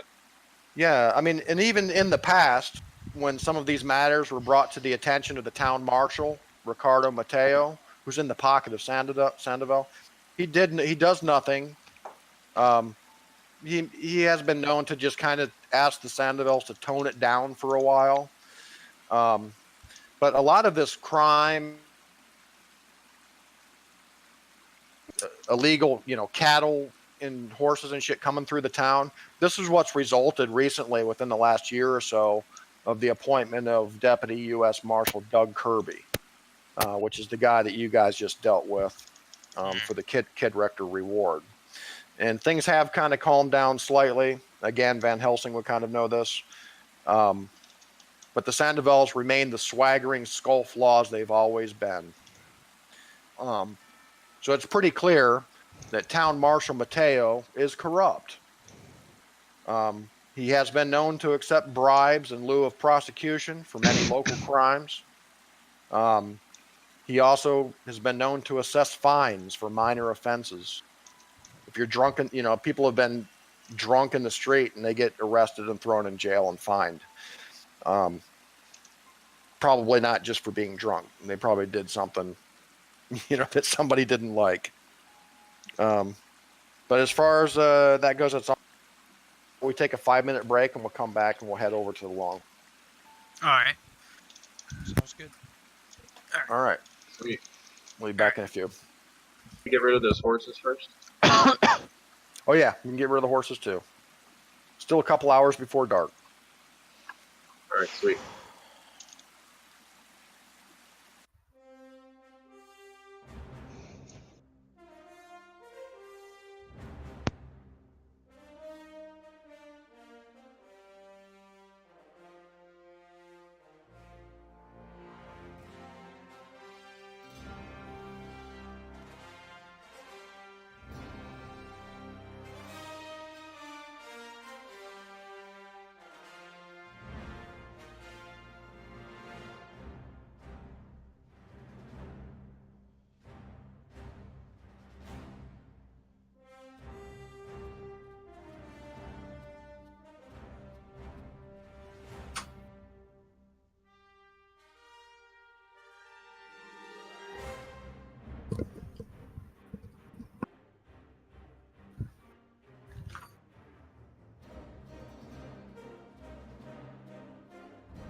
Alright, I am back.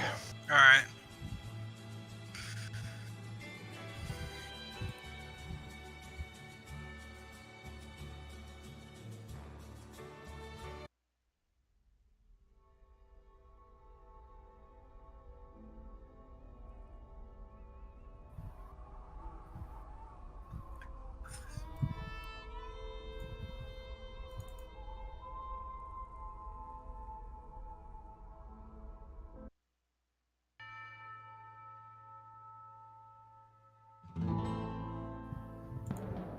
Old Hector's guts are hanging out.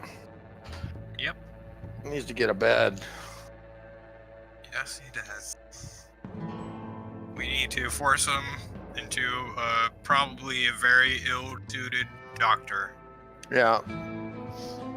He's gonna go into the Longhorn, sit down to play some poker, and everybody's gonna be like, "What the hell happened to you?" So let's get rid of the horses, and then we'll go to the bathhouse and clean up, and then we'll go to the Longhorn. Yeah, that sounds like a great idea. I'm just gonna go ahead of them. So like, Yeah, we make, do- like I'm just gonna I'm not gonna You wanna be drink clean. because I know because the German beer is more superior. You would definitely want to be It clean, man. The tastes Germans like always want to water. be clean. Yeah, you guys do have a bunch of road grease and blood splatter on you. Yeah, dude. We need. Yeah, Yeah, I'm just gonna we'll go I'm just gonna wash up. horses.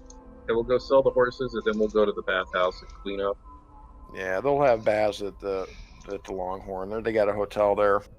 Yeah, I'm gonna go at the Longhorn and get refreshed, then go sit down and just read a book at the bar. So, what do we get for the horses, Sean? Right. So let's see. I believe the marshal said the guy was pretty fair. Yeah. After a quick visit to old Juan Carrillo and his son. He's a blacksmith too, by the way. Let me see what you I can get. edited like the couple of them because it's Prussian. Like couple Yeah. of the guns to say like they're engraved. Yeah, let's see what you can get for that stuff.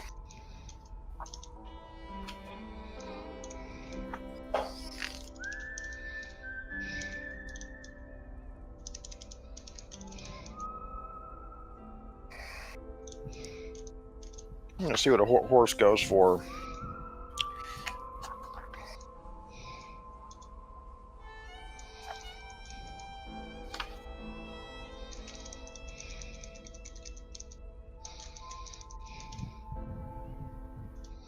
How you feeling there, Alex? All right, we got about another hour. We can get a lot done in an hour here. Yeah. Let me see here. I don't want to give you guys too much money for this stuff. You're already freaking rich. Is there any such thing as being too rich? Mm-hmm. And now with the You know what? Fox, Gotta get enough money that we can mount Gatling guns onto a cart and have a battle cart. Right. We're all already having a somewhat like Jacob Crowninshield dilemma here with with boats and guns and zeppelins and Oh, it should be Cronenshield. interesting. You died, Our club just needs a war club. Yeah, where the hell was the we other? just strapped a war club onto the Actually, side. I kind of said it as a bit of a joke, but to be honest, actually putting Gatling guns on the sides of a wagon might not be the worst idea. That would be Yeah. pretty sweet. That'd be awesome. Especially if we could buy like, a maybe, couple. honestly, actually, Like, if we mounted it to the top part of the wagon, then they could be turreted, which means we could just kind of sit there and aim. All right, so a decent saddle horse goes from anywhere from $30 to $200 or higher. So mine's we've the got most expensive. Yeah, so we've got 5 saddle horses. Let's see, I think a fair price would be about 40 for that one. 30 for that one, 50 for that one.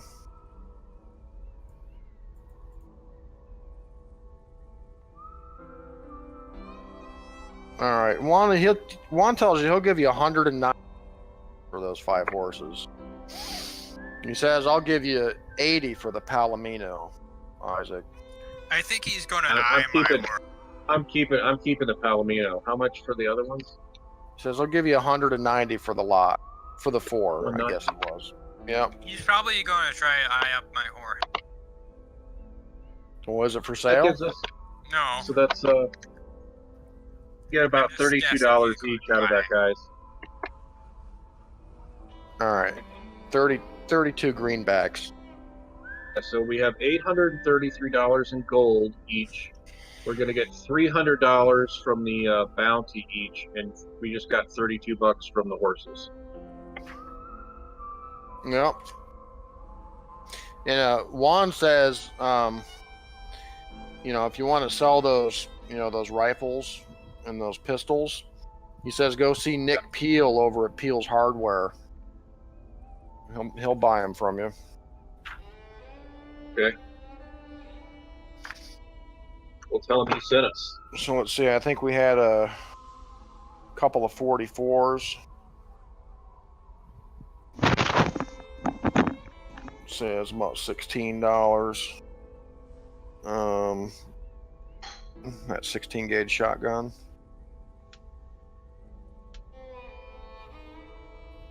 Oh, actually, the shotgun burned up in the fire along with Sanchez's rifle. I think we just had 3 of those. You took one of them. Yeah, I think there were 3 others.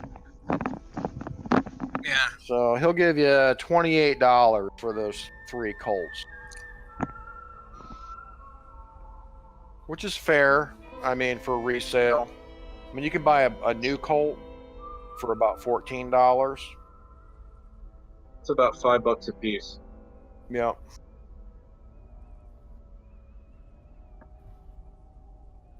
Loaded. And keep in mind, in modern value, you multiply that by about 20. That's maybe more like 25. Probably that's the value of $1 back then. Like $1 is more like $25, maybe even more. While they go about selling things and trading, I'm going to try and speak with the locals, especially the Mexicans in town and the priests of either of the major churches, if they know anything about legends or any weird rumors of dark spirits or strange creatures out in the hills that, anything that might perk my interests in regards to those weird wolf children. Ah, wolf children. Movie called Okay. Wolf Children. So now Dan is suddenly convinced that wolf children were responsible for the Green River Massacre, huh? I saw them with my own eyes. Yes. Well, Kind of. well, your visions have been known to be wrong too. So. Well, Okay. the giant scorpion was symbolic. The weird wolf children, I don't know what weird wolf children represent. Okay. All right. So Dan's gonna wander off looking for rumors, myths, legends.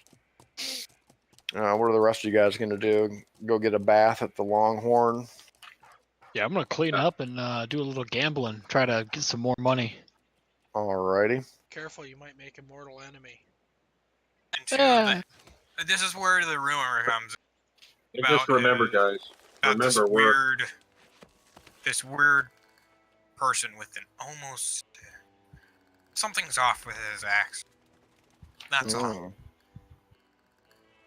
And you Remember, we're in just town, guys. And he's like, Abe's looking, remembering that his brother Yeah, we're in town. I don't really see why it would did be weird not to do well with accent. banjo. So I'm just with saying, just remember the thing with the He family. tries to Don't, brush you it know, off. try not to, if you're gambling or if you're around town, if someone starts some crap with you, try to diffuse situations, right? Yeah, well, I yes, used of my course. elegant I'm chest hair. not. Yeah, I don't. Elegant chest, exactly. Impress them with your elegant chest hair, yeah, but just be Flaunt a careful little about the bit. It's like, mandibles. ooh, that gambling match didn't go your way, but I'm sure if you try again, you'll get.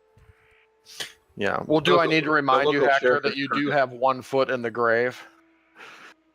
That is true, Yeah. but money. Yeah, you might turn some heads there at the old Longhorn in your current condition. Black circles under your eyes, bloodshot. Fair No, enough. can the fair doctor? enough. Morphine Can the doctor dazed. give them first aid again? Yeah, the doctor can do medical stuff on me each day, right?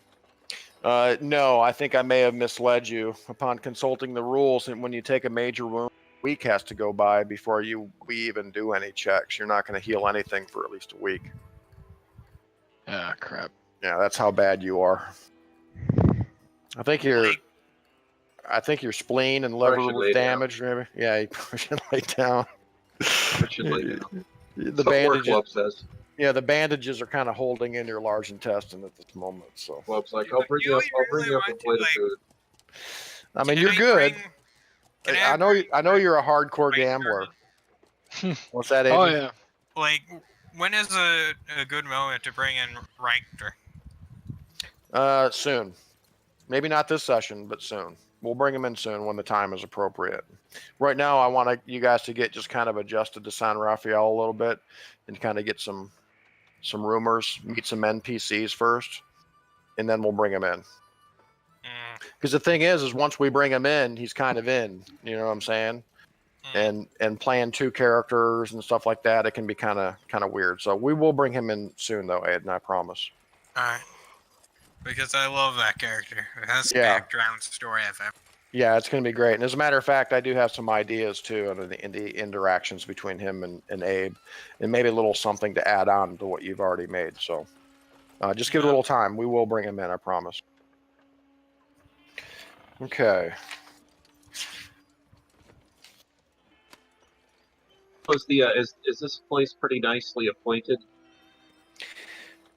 Yes. So you guys get down to the Longhorn. It's a good sized saloon, gambling house, and hotel. Seems to be patronized by both Anglos and Mexicans alike. Now it's kind of dusk, right? The sun is just going down. So a lot of the ranchers and cowboys, some of the farmers that have farms out around town, they're probably coming into town to kind of blow off some steam. Cowboys are coming in to spend some of their money. Now it is a thing you have to understand, and this is well known throughout the West at this point, that Texas cowboys are kind of rowdy, right? So these Texas boys, I mean, these are like true kind of, this is like true grit. Okay, let's just put it that way. These guys are tough, mean, rude. There was a line in Gunsmoke. It was funny. Chester said, this guy comes riding into town, and Matt Dillon says, I can tell by his rig that he's from Texas. He says, you know that guy, Chester? Because Chester's from Texas. And he says, well, all the Texans I know, he says, all the Texans I ever known must be hung by now. So just to give you an idea, these Texas cowboys, they're tough. You know what I'm saying? Like, and I'm rowdy. trying to get away from entire. Yeah. Roughnecks. Yeah, roughnecks, exactly. Like, I'm trying to get away from this. Yeah, Texans in 1869 have kind of a bad reputation. Like, So- I changed my clothes to more like a Western style.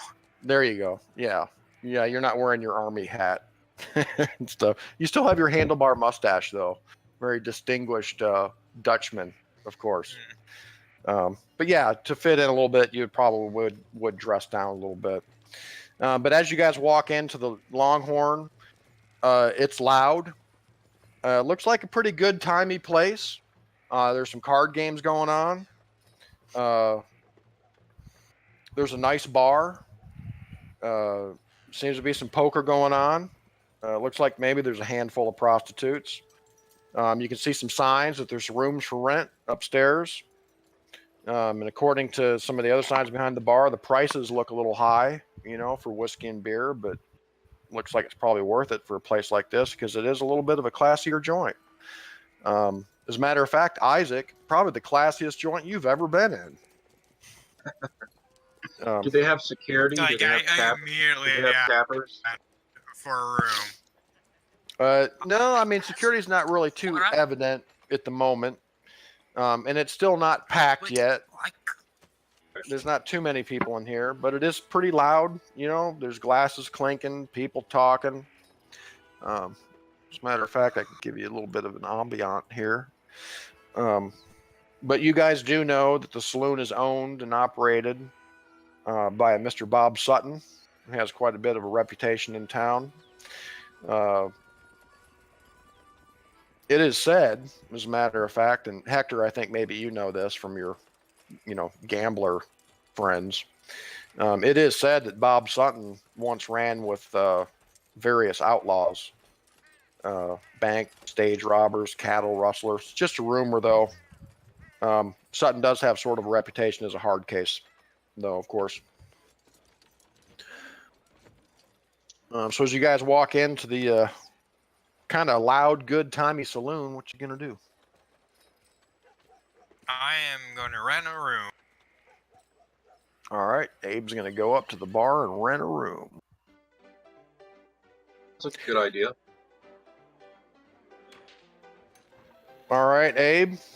Looks like rooms are $4 a night, and they include a bath and a steak dinner. All right. Yeah. I do it anyways. All right, so you're gonna plop down the coin for the room. All righty. Do the same. All right, $4. What do you have to drink, boys? The beer and a shot of whiskey. All right. Pours you a beer. Pours you a shot. So as you guys are sitting at the bar there, Hector, you do see a couple of games of poker going on. As a matter of fact, and I'm not really too familiar with this, but apparently they did play poker back then, but there's also a game that's called Faro, F-A-R-O. It's a card game. It was more commonly played than poker, I guess, back in the 1860s, but we'll just call it poker. Poker number 2? Yes, sir. There are a couple games going on. Looks like you got kind of a high roller sitting over there at one table. He looks like he's probably running that table. There's a couple of Mexicans sitting there, a couple of cowboys. There's another table going on that looked more like probably a lower end game. They look like farmers, dirt farmers, probably. I think the first thing I'm going to do, I'll get a room, get cleaned up, and try to look a little less bloody and suspicious. Yeah, maybe change your bandages. Yeah. Okay. All right, so Hector goes up to his room. And Alex, we're going to get to you here in a second. How about everybody in the saloon there? Give me a listen roll. Hector, as you go up and you take your bath, get cleaned up. Abe and Isaac are kind of sitting at the bar, just kind of catching an eyeful. A couple of the saloon girls kind of come up and start flirting with you. Good stuff. They want you to buy them some drinks. Nice roll. How about that? Hector, you can roll too. Why don't you come down? Okay. Are you gonna play some cards? Oh, absolutely. All right. Once you get to the card game, you may overhear some talk or something like that, and that's basically what we're doing here. So just give me a listen roll.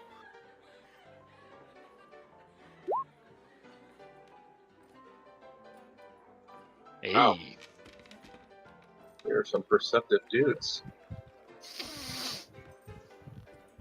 All right. So all you guys go ahead and check listen. Abe and Isaac, as you're standing at the bar, you're approached by this. He looks like a tin horn. He's probably a city boy from out east. And he introduces himself. He says he's out here selling paper products, things like that. And he buys you guys some drinks. And you kind of get on with him a little bit. He's telling you that he came here from the East Coast, and his wife left him recently. And he kind of starts giving you this sob story, and you start getting bored with him. But then he starts talking about how he was talking, how he hasn't been in town very long, but he was curious because these Mexicans in town the other night, he starts saying they were talking about how some recent travelers in the San Rafael area, in the Mexicans in the past, have seen these sort of like ghostly lights up in the Sierra Vieja mountain to the east. And how these Mexicans are all talking about how they're these ghosts that live in the mountains and stuff. But they were also saying that these ghosts are supposed to guard some supposed gold and silver mines or some kind of treasure they were talking about. But they were saying that it's guarded by spirits. And then he goes on to tell you how he's kind of half inclined, just to become like a prospector and just become a miner because he's at a turning point in his life. And then he goes on talking about how he might just invest his money into gold mining and stuff like this. Like, can I tell if he's my brother or not? No, he's definitely not your brother.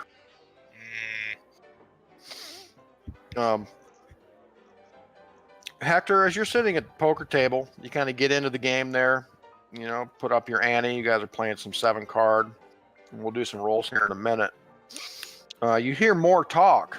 There's a guy at the next table over. You hear him talking to a couple of his cowboy rancher friends. And you hear him talking about this mountain lion again. You've heard this before. About this old mountain lion that lives up in the Eagle Mountain. And you hear one of them he says, yeah, I hear it's as smart as a man.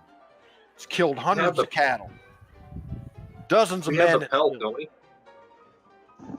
Yeah, you do. We should go out and pull it off the horse and throw it down on the bar. Yeah. But yeah, you hear these guys talking about this mountain lion, and it kind of strikes you when he says it's as smart as a man or something like that, and you're like, "Yeah, okay." But I mean, keep in mind, guys, you don't know if that was the mountain lion. It was certainly a mountain lion. It was a badass mountain lion. But Hector, you kind of get a sense. The lion. Yeah, you kind of get a sense, Hector, as you overhear these guys talking about it. I mean, this guy literally says over the years it's killed hundreds of cattle. Dozens of men have gone out trying to hunt this thing, and it sounds like it's kind of like a legend around these parts. This mountain lion that's smart as a man living out in the Eagle Mountains. Killed the legend. Yes, the legend. So I'll tell you what we're gonna do. Let's do some gambling real quick here. Yeah, they're going to do some. I'm assuming you kind of joined the high stakes game with that high roller. Yeah. Right? Of course.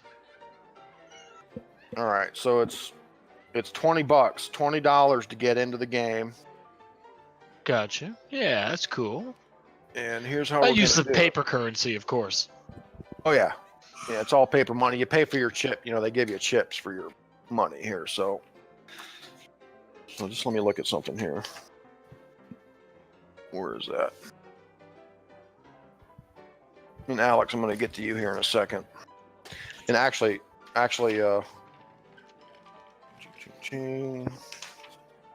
gambling.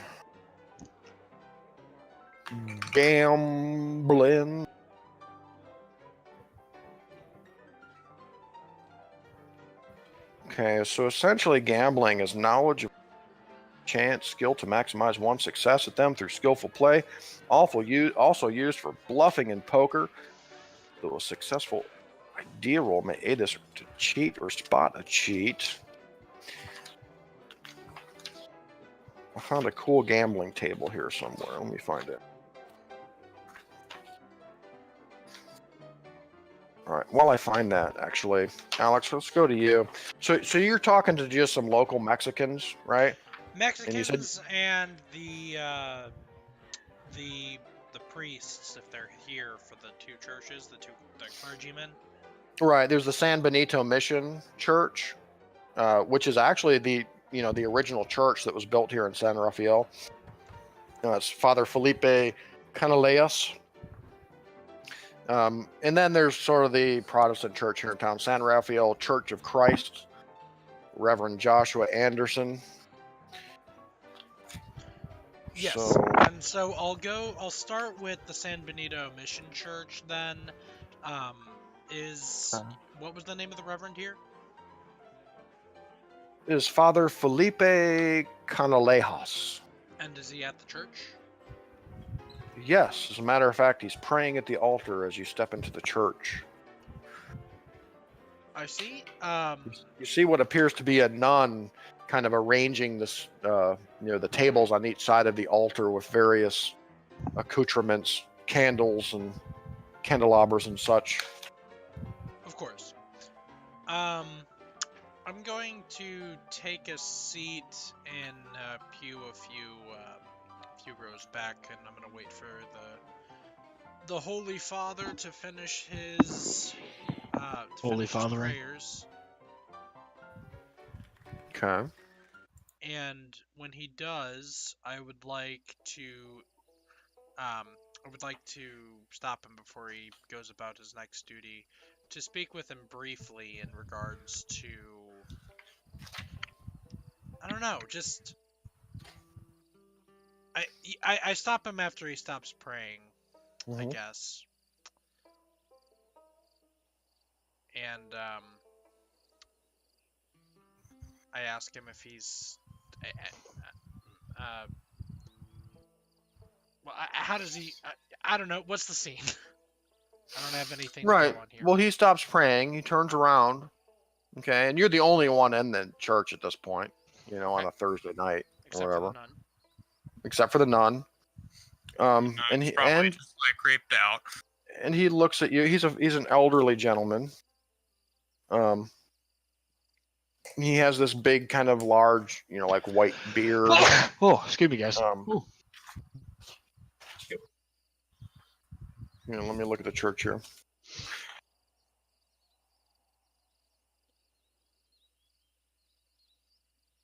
Ask him if there's any crazy jib jab going on.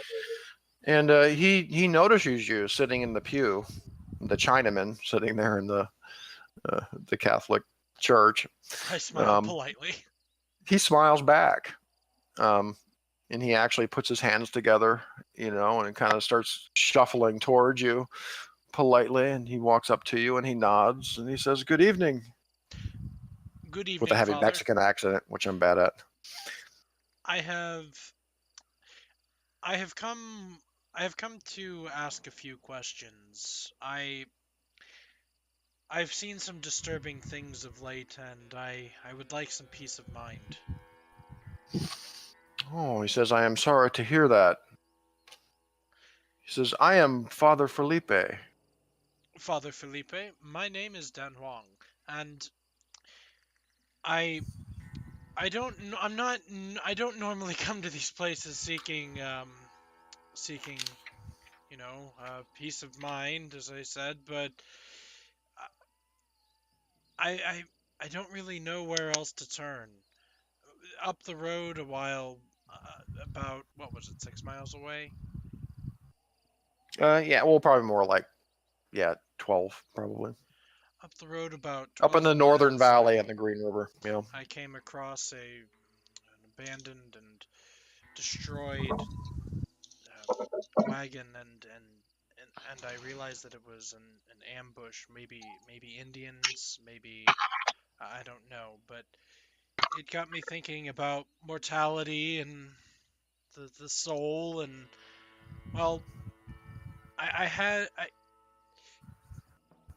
I don't know. I've come here searching for answers, really. Do you know anything about? I don't know. What do you think of this place? Is this place a holy place? Is the city, that is? He says, "You have come to the right place for comfort, my friend. These are cruel and savage times." He says, "It sounds to me as if the banditos, or the savage natives, have been at work in the Northern Valley. There's really nothing unusual. It is sad." Is this commonplace? I mean, it was terrible. The children were massacred and their limbs were torn from their bodies as well as their families, and it was a really gruesome sight, Father. Oh, that sounds terrible. Children, you say? Yes, and I've never known Indians to do that sort of work.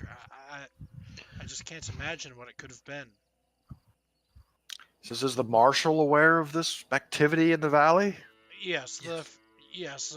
In truth, Father, my company and I came into town to turn in the bounties of some banditos who had taken up residence not too far from here. We managed to ambush them, and it was really quite gruesome work. But He Says, "You probably don't." knows Richter's name. Yeah, he says, "You don't look like much like a bounty hunter to me, friend Huang." I smile and I nod and I say, I certainly don't think of myself as a bounty hunter. It's the company that I've taken up with. But Oh, so you've taken up company with bounty hunters, I see. I suppose. And he gives you this kind of frown, concerned look. He's speaking, this can like Abe just wander in, Sure, just a moment. Father, friends are hard to come just by. like slowly in these walking out. parts. And frankly, It's like realizing the thing, what's going on, and just like slowly walking out. Well, hold on, Aiden. You're at the Longhorn. Father, frankly, the friends are hard to come by in these parts, and the man that the man Richter is the name of the man that we killed. He'd done some terrible things to all Yes, of us. yes, Richter. Yeah, the train robber. Yes, I know of him. Yes, well, he was the bandit that we were hunting, and we managed to find him. We managed to put an end to his terror. But Father, Yes, sometimes, he's starting to look even a little more concerned now. Father, Almost a look of disapproval. Judgment Oh, and no. guilt coming your way from Catholicism. Goddamn right.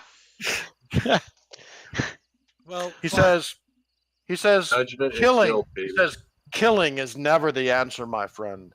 Only through the Lord can you find salvation. Oh, come He on. says, "Come, we will pray." Father, okay, and I go and I pray with Pray with him. with Pray the with him. priest, and Like I get Be sincere. while we're at the saloon, I just like get tired of it, like being the spar. Yeah, so I we'll just, get like, back to you in wander a moment. Yep. as we sit down to pray, I look at the Father and I say, Father, in truth, I come here because I saw something troubling when I was out there, and we encountered that scene, that gruesome, terrible thing out in the wilderness. Father, this will sound like a strange question, but I just need to know for my own peace of mind. Have you heard of anything strange in the hills? Any sort of spirits, any creatures, any evil curses, perhaps? Awkward silence for a moment. And then he turns to you and he says, "Brother, there are no spirits in the mountain. There's only but one spirit. It is the spirit of the Lord. If you should ever need comfort, you may find me here in the house of God, and I shall pray with you. But you must seek forgiveness for your evil deeds, for evil begets evil. And to live by the gun means to die by the gun. bless you. And then he's like, say, and then he says, and then he says a little prayer, like biblical script, and he gives you the cross on your forehead.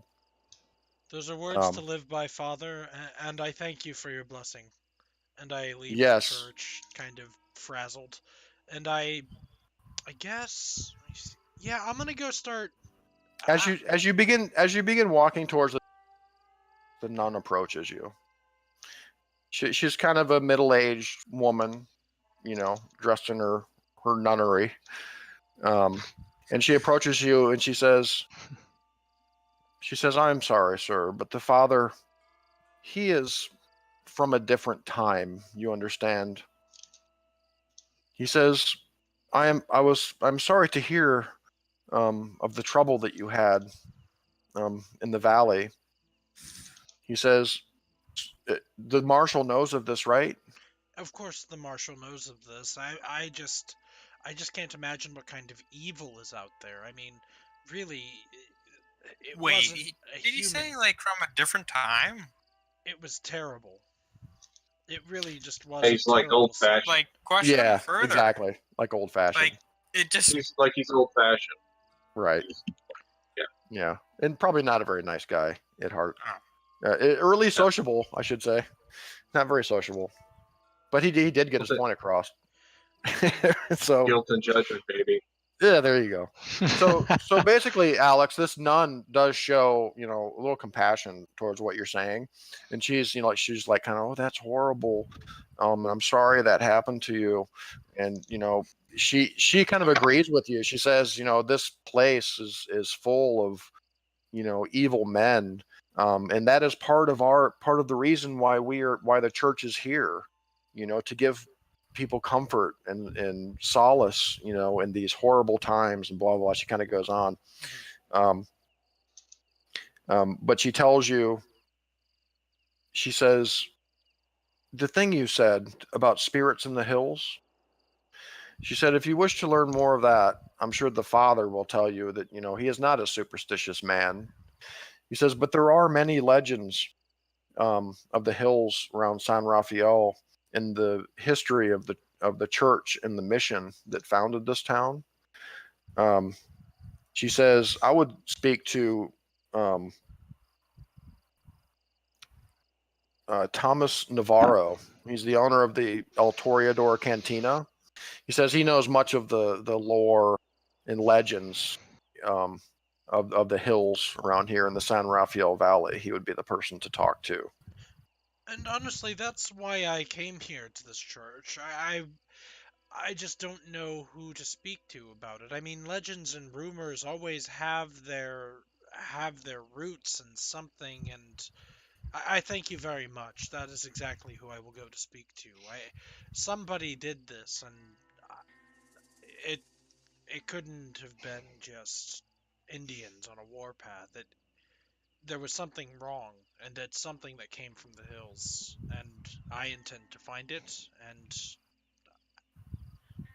well, Brother Huang, I can only say that perhaps you may find comfort in the Word of God. It says, do you own a Christian Bible, sir? Oh. I believe I have one somewhere in Okay. my wagon. Okay. Right. Okay. All right. End of conversation. She was going to offer you one, but then you lied to her, so that's okay. I might have one somewhere. I don't think so, but maybe you do. I don't know. Who am I to judge? It is a Chinese man. All right. If I don't, then if I know I don't, then I'll say that I don't. All right.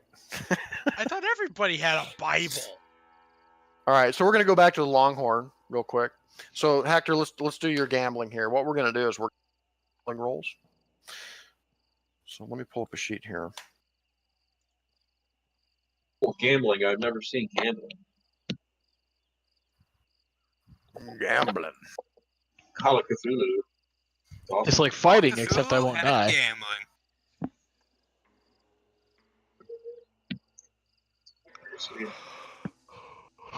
All right, so here's what we're going to do. We're going to do the best 2 out of 3. these guys? What is your gambling skill? 90. Oh God, you're a much better gambler than these guys. Yeah, these punks are going down, and I'm Yeah. pushing them too. I'm gonna try and take this guy, like everything he's got. I want it. Okay. So what we're gonna do? We're gonna do the best 2 out of 3. You have a chance to basically triple your money here. You're in for $20, and I'm just kind of doing this on the fly because I can't find those gambling rules. I'll have to print them out or something, but this would suffice. So what we're gonna do is you're gonna do a gambling roll to your 3 opponents. So let's do the first one for the first hand here. All right. So Hector got a regular success. Pedro got a hard success. And the other guys just did not do well at all. Okay. Pedro needs to go down. So we're going to take that down to 15. Let's roll again.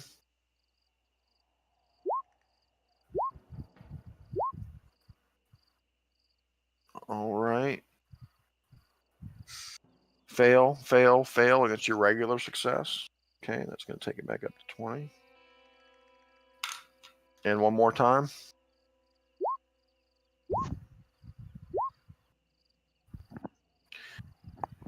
Regular success, fail, regular success. Okay, you got 2 regular successes against your 1 regular success. Let's do one more for a roll off. Yeah. Oh, 2 fumbles. All right, so they're busted. That's $40 in the pot per se. Plus your 15. Oh, I think I got a hard success. Were all 3 of them rolling, or just the 2 that got successes? Well, all 3 of them did. Got 2 fumbles, which is going to take them out of the game. And then the other guy got a hard success, which basically is going to kind of decrease the amount of money you can win here. So now it's against you and him.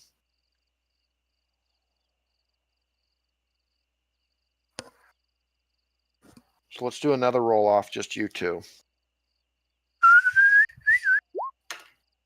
4 clubs watching the game. Oh! Can I sleight a hand? Sure, but he's going to get a spot hidden check. Ooh, what's the spot hidden? Does he look experienced? Yeah, man, this is the high roller guy. Pretty well dressed. I mean, you can see he's only got a gambling skill of 45, which is actually pretty good for gambling. So it's going to be a sleight of hand against a spot hidden. Let it go, man. You can always play another game. I'll let it go. Keep it fair. Just Keep money. it fair. All right, you lose $20. Oh, You could have won 55.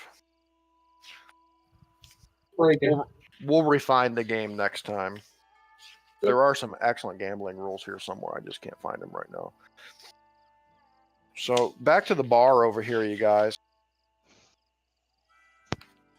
Some more rumors floating around here. There's some interesting tidbits. All right. oh, do I hear any rumors while I'm gambling from these Yeah, guys? sure, Try to everybody- get them talking a little bit. Yeah, everybody in the saloon, give me another listen roll. Listen, roll. Oh, and actually, if you're going to actively try to get rumors out of people, Stuart.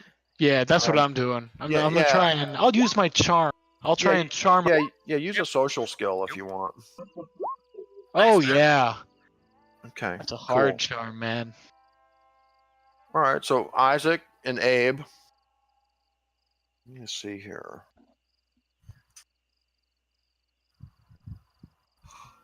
I technically want to hear like a rumor about my brother.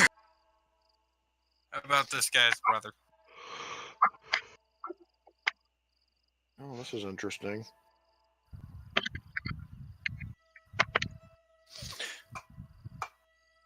Okay, you guys at the bar, Abe and Isaac. You're still talking to this paper salesman guy, right? He actually has some pretty interesting things to say. He's kind of sharing with you some of the, stranger kind of rumors and shit that he's heard because he's been in town for a little while. He tells you, and he's kind of drunk now, so he's kind of telling you things that he probably normally wouldn't tell you. You shouldn't tell us. Yeah, that he shouldn't probably tell you, or that he wouldn't tell you if he weren't fucked up. Right. But you guys get this thing from him where, like, he starts talking about the old Spanish mission that came here and how there were kind of legends that this mission had like this treasure and gold and stuff like that. And he said he heard from this boy on the other side of town. He's the son of one of the cantina owners over there, something like that. And this kid, he's only like 14 years old or something like that, but he was really drunk one night and he got to talking to this kid, and the kid told him that his dad says that there's actually a treasure of gold and jewels somewhere in the new mission building in town at the San Benito Mission Church. So we could rob the church. Yeah, and this We're boy not gonna rob this the boy told him that he's snuck in there several times, kind of looking around, and he says underneath the church, so there's like these catacombs under there, and he thinks that that's where they are. That sounds very Cthulhu. And then he tells you, he says, you know what? This paper salesman dude, his name's Antonio. He tells you, he says, you know, you two, if you wanted, you know, maybe we could work out some kind of a plan or some kind of a scheme. If we can get down there in those catacombs and Like, find these gold and jewels, I would be willing to split it with you even 3 ways. Yeah, well, you know what I say to that? I say no. I decline. Why? Thanks for the offer. All right. I'll Why? just keep Because it all I don't- myself. I could use the extra infusion of cash to help me start my mining business. You Good need idea to- if you don't get caught. It's a great idea. Screw you, buddy. And by the way, you Let's hope really so. need a haircut. And then he spills his beer on you. and Oh, you- boy. Like, can you say like, Yeah, that's you fine. I'm sound like "Oh, a okay." fella I saw a couple days back. I buy him beer. All right. That's pretty nicely, I must say. I I would have spilled my beer back on him. I try say, to "Go buy and the enjoy your mostly beer, sir. hardened Best of beer luck. there is for myself. Yeah, best of luck with your mining Yeah. business. I half expected that's Abe a to luck, just yeah. punch him in the face, but that's okay. I'm trying to keep my cool. All right, Hector. Yes. You get a couple other guys kind of join the game. You play a few more hands, right? And one of the guy sitting next to you, pretty friendly fellow. You guys actually have something in common. Like one of his cousins was born in the same town that you were, right? Something like Oh, that. okay. So you're like, oh yeah, hey. He tells you that it just in so many words, kind of sum it up. It's kind of a long-winded spiel that he gives you. But what you get from it is Victorio Diaz, the Undertaker in town. He tells you this is the strangest thing. He says Victorio, he sometimes sits and drinks in the graveyard at night, and he talks to the graves, if you can believe that. Really? Yeah. He says his brother Juan, he sometimes sits with him, and they just laugh and they drink out there, and I guess they just go out there and talk to the dead. Isn't that crazy? That's crazy, bro. Damn, that's crazy, bro. Yeah, I think those guys either drink too much or there's something wrong with their noggin. He says, "Yeah, I guarantee you go out there to the what's it called? The San Benito Camposanto, that old Mexican cemetery out in the north of town. You'll usually find him out there. At least you'll find Victorio. He's out. He likes to talk to graves out there. They out there every night? I don't know. I've seen him out there a couple of times. I don't know about every night, but it's just weird. You know, sometimes these Mexicans, they're kind of superstitious, you know. But hey, who am I to say? Maybe they are talking to their ancestors or something, right? Am I right? Yeah, you're right, bro. That's just crazy. All right. Just having this person say bro My people skills are unmatched. Jim, get up! It's that goddamn Dutchman. He's got a posse. All right, that came out of nowhere. It's just something I wrote down on my page here. Damn Dutchman. All right, so Alex, let's go back to Don Kwong Okay. for a moment. We're almost to the end of the session here. It's almost midnight for these guys, so we'll do one more tidbit here. So I assume you pay a visit to the El Toreador Cantina, looking for, or I'm sorry, yeah, Tomas Navarro is who the nun told you about. Yes. Yes, the El Toreador. What was the nun's name? She didn't tell you. Oh, okay. You didn't ask her either. Yeah. Guess I didn't. So Dan, as you're kind of walking across town over to the El Toreador, you think to yourself, what was that nun's name? Oh yeah, I didn't even ask her. 50% chance it's Maria. Toreador Cantina. Maria. 50% chance it's Maria. Yeah. He's right. He's right. Sister Maria. But never assume. Every sister is Sister Maria. All right. So Dan, you walk into the El Toreador Cantina, and now it's getting to be about 7:30, 8 p.m. at night. This place is pretty rough.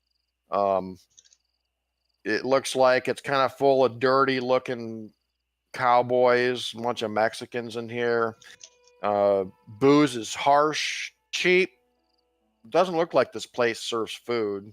It's got kind of these shoddy wooden tables, shoddy wooden bar. As a matter of fact, as you walk in, there seems to be a fist fight going on over there. A bunch of people are trying to break it up, and that guy's down on the ground. He's bleeding. And they pick him up. And this guy comes out from behind the bar, picks him up, and throws him out the front door. So you're standing there, and everybody's like, woo! And everybody starts laughing. There's like drinks flying everywhere. Meanwhile, I'm skirting around the edge of the bar, or the edge of the Right. building to get to the bar. Yeah, skirting around. Oh, you're not going to join in the fist fight? Right. So you go up to the bar, and this kind of gruff, scar-faced fellow, he's a Mexican, kind of comes up to you. He's like, what you want? What was the guy's name, Dad? It was, Navarro. Tomas. I am looking for a man named Navarro Tomas. You mean Tomas Navarro? Tomas Navarro. That's me. What do you want?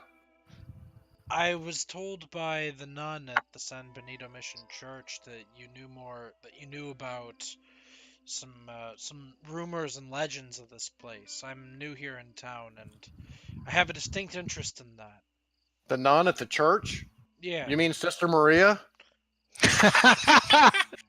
Yes, you Sister go. Maria.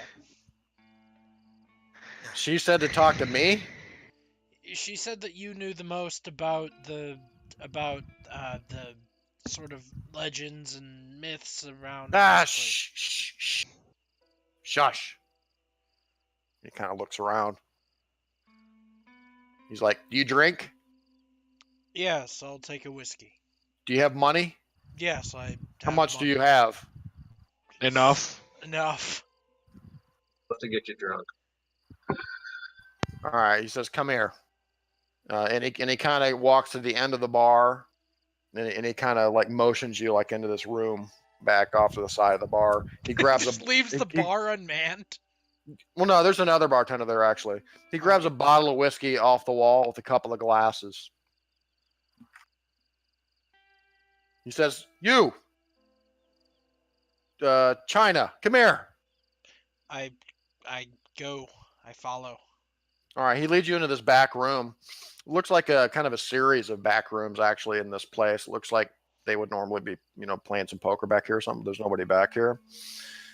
And he says, "Sit down." And he sets the bottle on the table, pushes a glass towards you, and pours you a glass of like a harsh rot gut whiskey. Thank you. And he says, "Yeah, I know some stuff.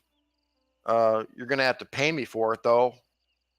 What is it that you want to know exactly, senor?" About 6 miles up the road, I found a I found a burned down wagon with a chopped up family of, I'm assuming, pioneers. I'm not sure who specifically.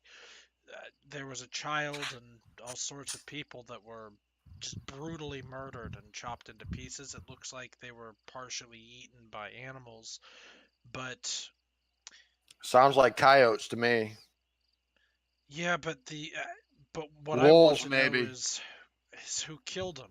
I don't think it was the Indians. That was too brutal. It was too severe, too terrible, and I haven't heard of Indians doing that in these parts. And why exactly do you care? And by the way, China, you still haven't paid me. Fork it out. What do you got? Give him like 100. Give him 100. $100. Way too much. That's a lot of money, man. Give him 10. There you go. Give him 10. How much is the bottle of whiskey? A bottle of whiskey?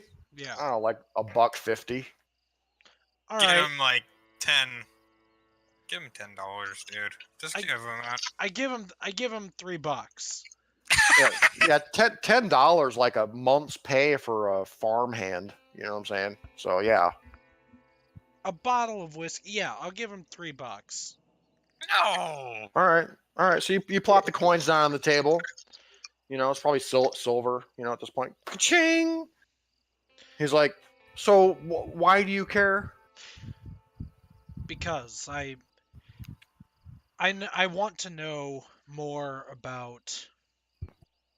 I have a feeling that there is something evil in the hills, something terrible, something dark.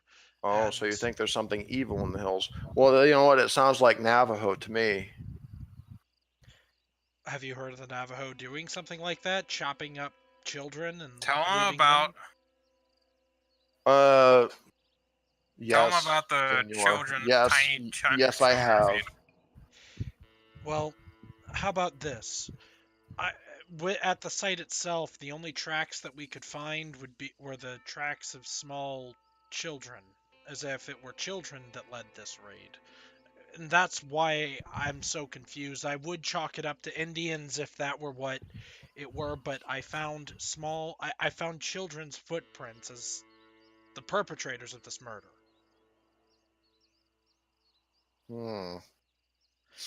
Well, that kind of grin / smile at the mention of that disappears from his face, and he pours himself another shot of whiskey, takes it, pours himself another shot of whiskey, takes it, pours you another shot of whiskey, nods at you. He says,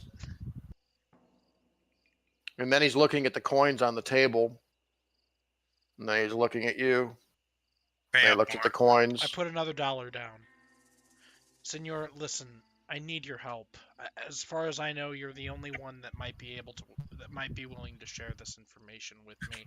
Just like continually, while we're doing this, I plays know about of like spirits $5. out in the All right, hills. here's what he tells you, Alex. Yes. He says the Apaches have these legends of the Sierra Nevada mountains, of a people that they call the hidden people of the desert. Now, I don't put much stock in this, okay, because I've never heard anybody talk about this. But I had a cousin who had a friend who had a brother that said that he had a daughter that apparently, and this is just a story, okay, who was captured by the Indians, and she was raised by them, right? It was a white girl, okay? And at some point after several years, she escaped, and she shared these kind of stories and legends that the Apache told with her family. And she talked of the hidden people of the desert that these people believe in. Sometimes they call them, sand dwellers. He actually says it in Spanish, and it takes him a moment to kind of translate into English, but that's what you get out of them. They call them, some of them call them sand dwellers. And he says they're like these reclusive people, and they're supposed to be like small and hunched looking, kind of like the Sasquatch legends of some of the more Western Indians, but these are small, hunched, lightly furred humanoids. And this friend of mine said that she once described them kind of looking like wingless bats. Creepy, right? And this. Anyway, it is said that these hidden people of the desert practice cannibalism. They eat each other. And they also like to eat human flesh. And then there was something else about how these sand dwellers worship some kind of god of the desert. I think it's called the faceless god of the desert, something like that. Is it a scorpion? No, don't remember ever hearing anything about scorpion. Sounds like Cthulhu. Yeah, they worship some faceless god they call. The Indians worship this god, or these bat children? These hidden people of the desert, as they called them. Yes, the Apache. Did they ever tell you how to find them, or where they go, where they live? No, these rumors or these legends kind of originate in the Sierra Vieja mountains. Dad, can you pull up a picture of the map of the map that we found? Yeah, it's down here. There's the Sierra Vieja right there. Oh no, the crumpled old fragmented map. Oh, sure. It's actually in a handout. I couldn't find that handout. Journal here. It's under Darker Trails handouts in your journal here. I'll show it to you. I only see. On the road again. Oh, you see it? Okay. Yep, there it is. Yeah, you can zoom in on it. Okay. It's all in Spanish, but I have the translation written below. Okay. And I'm gonna. I hope you don't mind if I take just a little bit more of your time. I thank you so much for your answers, and I throw down yet another $1. Do you know anything about the Well of the Holy Mother? The Well of the Holy Mother.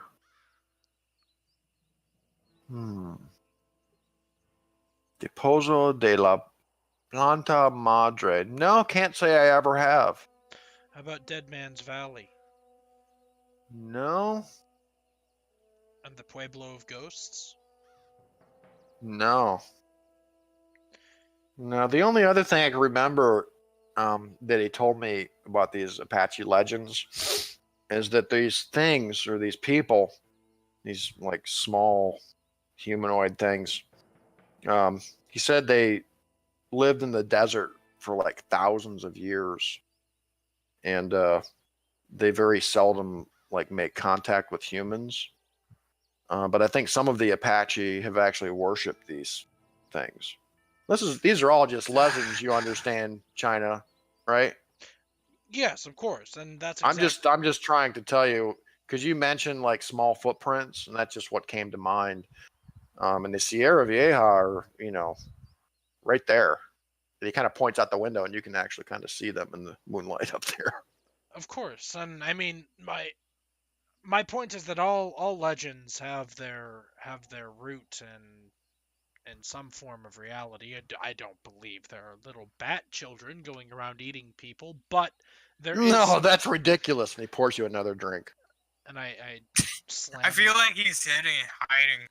But there is something out there that did this, and I don't think it was the Indians. You should probably do like a psychological check on him. Now, Psychological. one more thing. And this. Psychology check. I just want to get your take on this. Who has the map fragment? Is that still me? Sure. Yes. I pull out the map fragment and I lay it on the table. What do you make of this? All right. Like, what does it say? Tell him what it says. Yeah, you can read it. No, we can't. I read the Spanish. Okay. Yeah, he doesn't Sure you wanna read. do that? So you're Are you gonna sure read? you wanna do You're that? gonna read it to him? In full, Are you yes. sure you want to do that? Yes. Hmm. He says, "Where did you get this?" We got it off of the corpse of Richter, right? Yes. Just tell him that. We pulled it off the corpse of Kid Richter. You're the one who killed Kid Richter? Me and my gang, my posse, my friends. Oh, mucho respecto, my friend. And he Mucho had respect. this? Yes, and I This think is it's from I think it's a piece. 1601? What is this? What was that about a golden scorpion? It's a pagan idol of pure gold, they say. Oh. Listen, I know nothing of any such thing, unfortunately. and just looking at this, you can't tell me Give where him this, about where $5 this more could be. dollars. Give him $5 more. I give him, No. yeah, then I put $5 on the table. No, senor, I am sorry. I have never heard of any of these places. Like, thank you. Then give him like $10. Thank you, senor.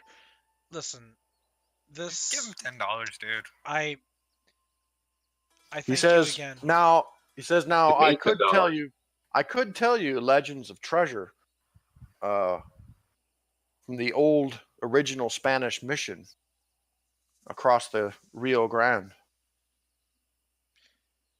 And here's what he tells you. And then we're going to wrap the session. Okay. Mhm. He tells you on moonlit nights, the ruins of the old original Spanish mission sometimes appear in the desert across the river. But no one's been able to find them for nearly 150 years now. Travelers sometimes claim to hear church bells ringing somewhere across the river. And some people say there's a fortune in gold hidden in the lost Spanish mission.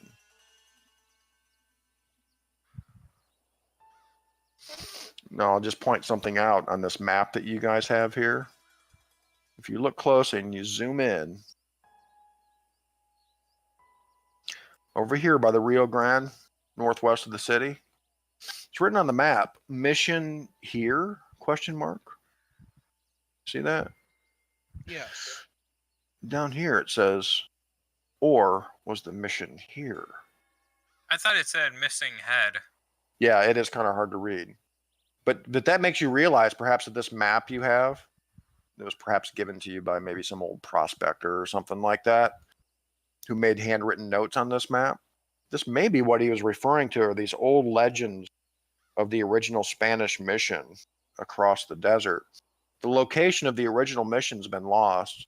Do you remember the history where the mission kind of was founded on the other side of the river, then it was chased out by Indians, and they made their new mission in San Rafael, which is the Benito Church, was the new mission? Well, the location of the original mission was lost.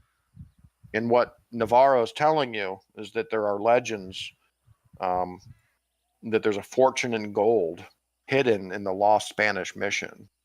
And when he tells you, he says, some claim to hear church bells ringing somewhere across the river. He says, I have heard them.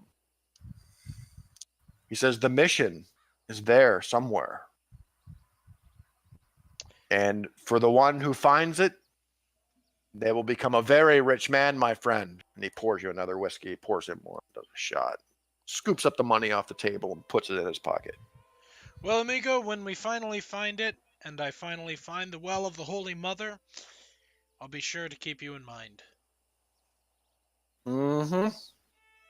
Thank you again. And I take my map, and before I leave, I turn back to him and I say, and please, let's try to keep this quiet. I'm still trying to figure out what happened out there, and I'd Keep appreciate it quiet. if you could keep He wiggles his eyebrows at you and goes, mm-hmm. Give me a psychology roll. All right. We'll see if he's gonna send a murderous posse after us.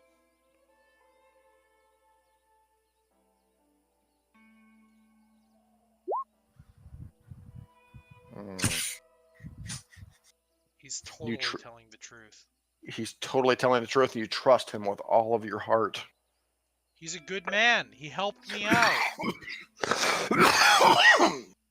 Thomas Navarro is the greatest. And I leave that saloon, and I head to everyone else and relay all of this new information. Right. So we'll end the session there. And at the beginning of next session, we'll find out whether Don Juan gets bushwhacked or not. And I'll be sure to leave the map with Lee. And then the fox will come out of nowhere. Right. That might be the time for the fox to show up. Yeah, and probably be like, hello. He'll be like, Senor, what are you doing to this poor Chinaman? On guard. And it's like, he stops his mustache and his hat and is just like, I'm in the gym and built this slope.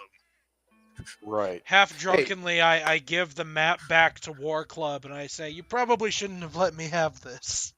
One more thing, guys, for good measure. You guys have another minute or two? Yeah.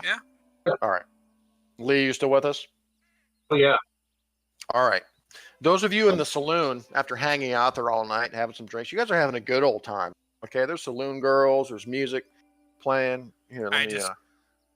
I feel irritated. Yeah, No, it's great. I got one of those saloon girls on my lap. Oh yeah, you got two saloon girls on your lap. There we go. I'm getting extremely uncomfortable. Yeah, there's music, there's drinks, there's singing. I'm just gonna go up to my room. There's boobies. walk up. There's everything. Okay. I'm just gonna walk up to my room.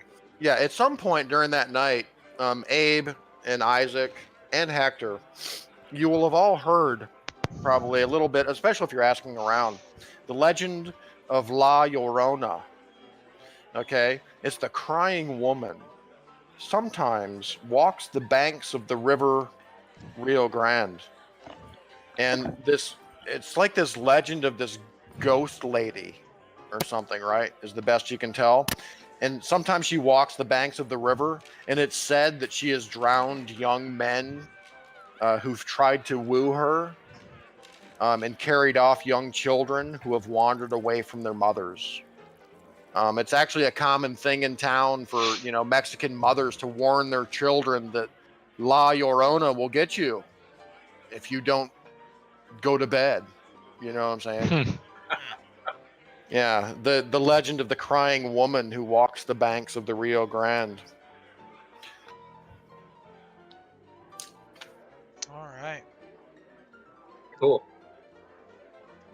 Yeah, Keep good that game, in guys. mind. All right, so with that, That was fun. we shall gather again next Friday night and see where this takes us. At this point, this is going to be just kind of a sandboxy kind of thing. You guys can follow up on some legend leads. There's going to be some crazy shit, happening. There's going to be some crazy outlaw shit going on. We'll see what old Marshall Kirby finds up there in the Green River. He's going to go up to the wagon there. Yeah, somebody wrote wagon up there. Thank you. We'll see what he finds out. You guys are going to get paid in the morning for your bounties. And hopefully soon we'll have old Mercy Chiggins ride into town and see what he has to say. Kyle's character. I have a feeling I'm going to try to get together with Kyle if I can between sections, and just do maybe a mini session or two with him to give him a little playtime, and so that he may have some background or some leads or some rumors and stuff that he can bring to the party as well. Just to kind of get the juices flowing. And then at some point, Aiden, I promise the Fox will make an appearance at the at the most opportune time, though. I don't want to just bring him in and be like, hey, and whatever. But he should make a dramatic entrance, I believe. Oh, they're very dramatic. His name's the Fox. With he brings more people.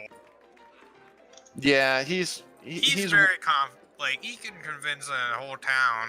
Yeah, he's one of those von Bismarcks from Prussia, you know. He can convince an entire nation. Yes, murder and intrigue follow him wherever or Yep. whatever. He can have So that'll be followers interesting. from the coast. Yes. So, all right, He folks. might have like a couple of people with him. Yeah, maybe. But I do have some Mercenaries. ideas. Excuse me. I have some ideas outside of what you've done already for him. So, all right, folks. We shall see you next time. Excellent. Good You game. guys have a good night. Yeah, good Night, game, guys. everyone. Have a good weekend. All right. Two.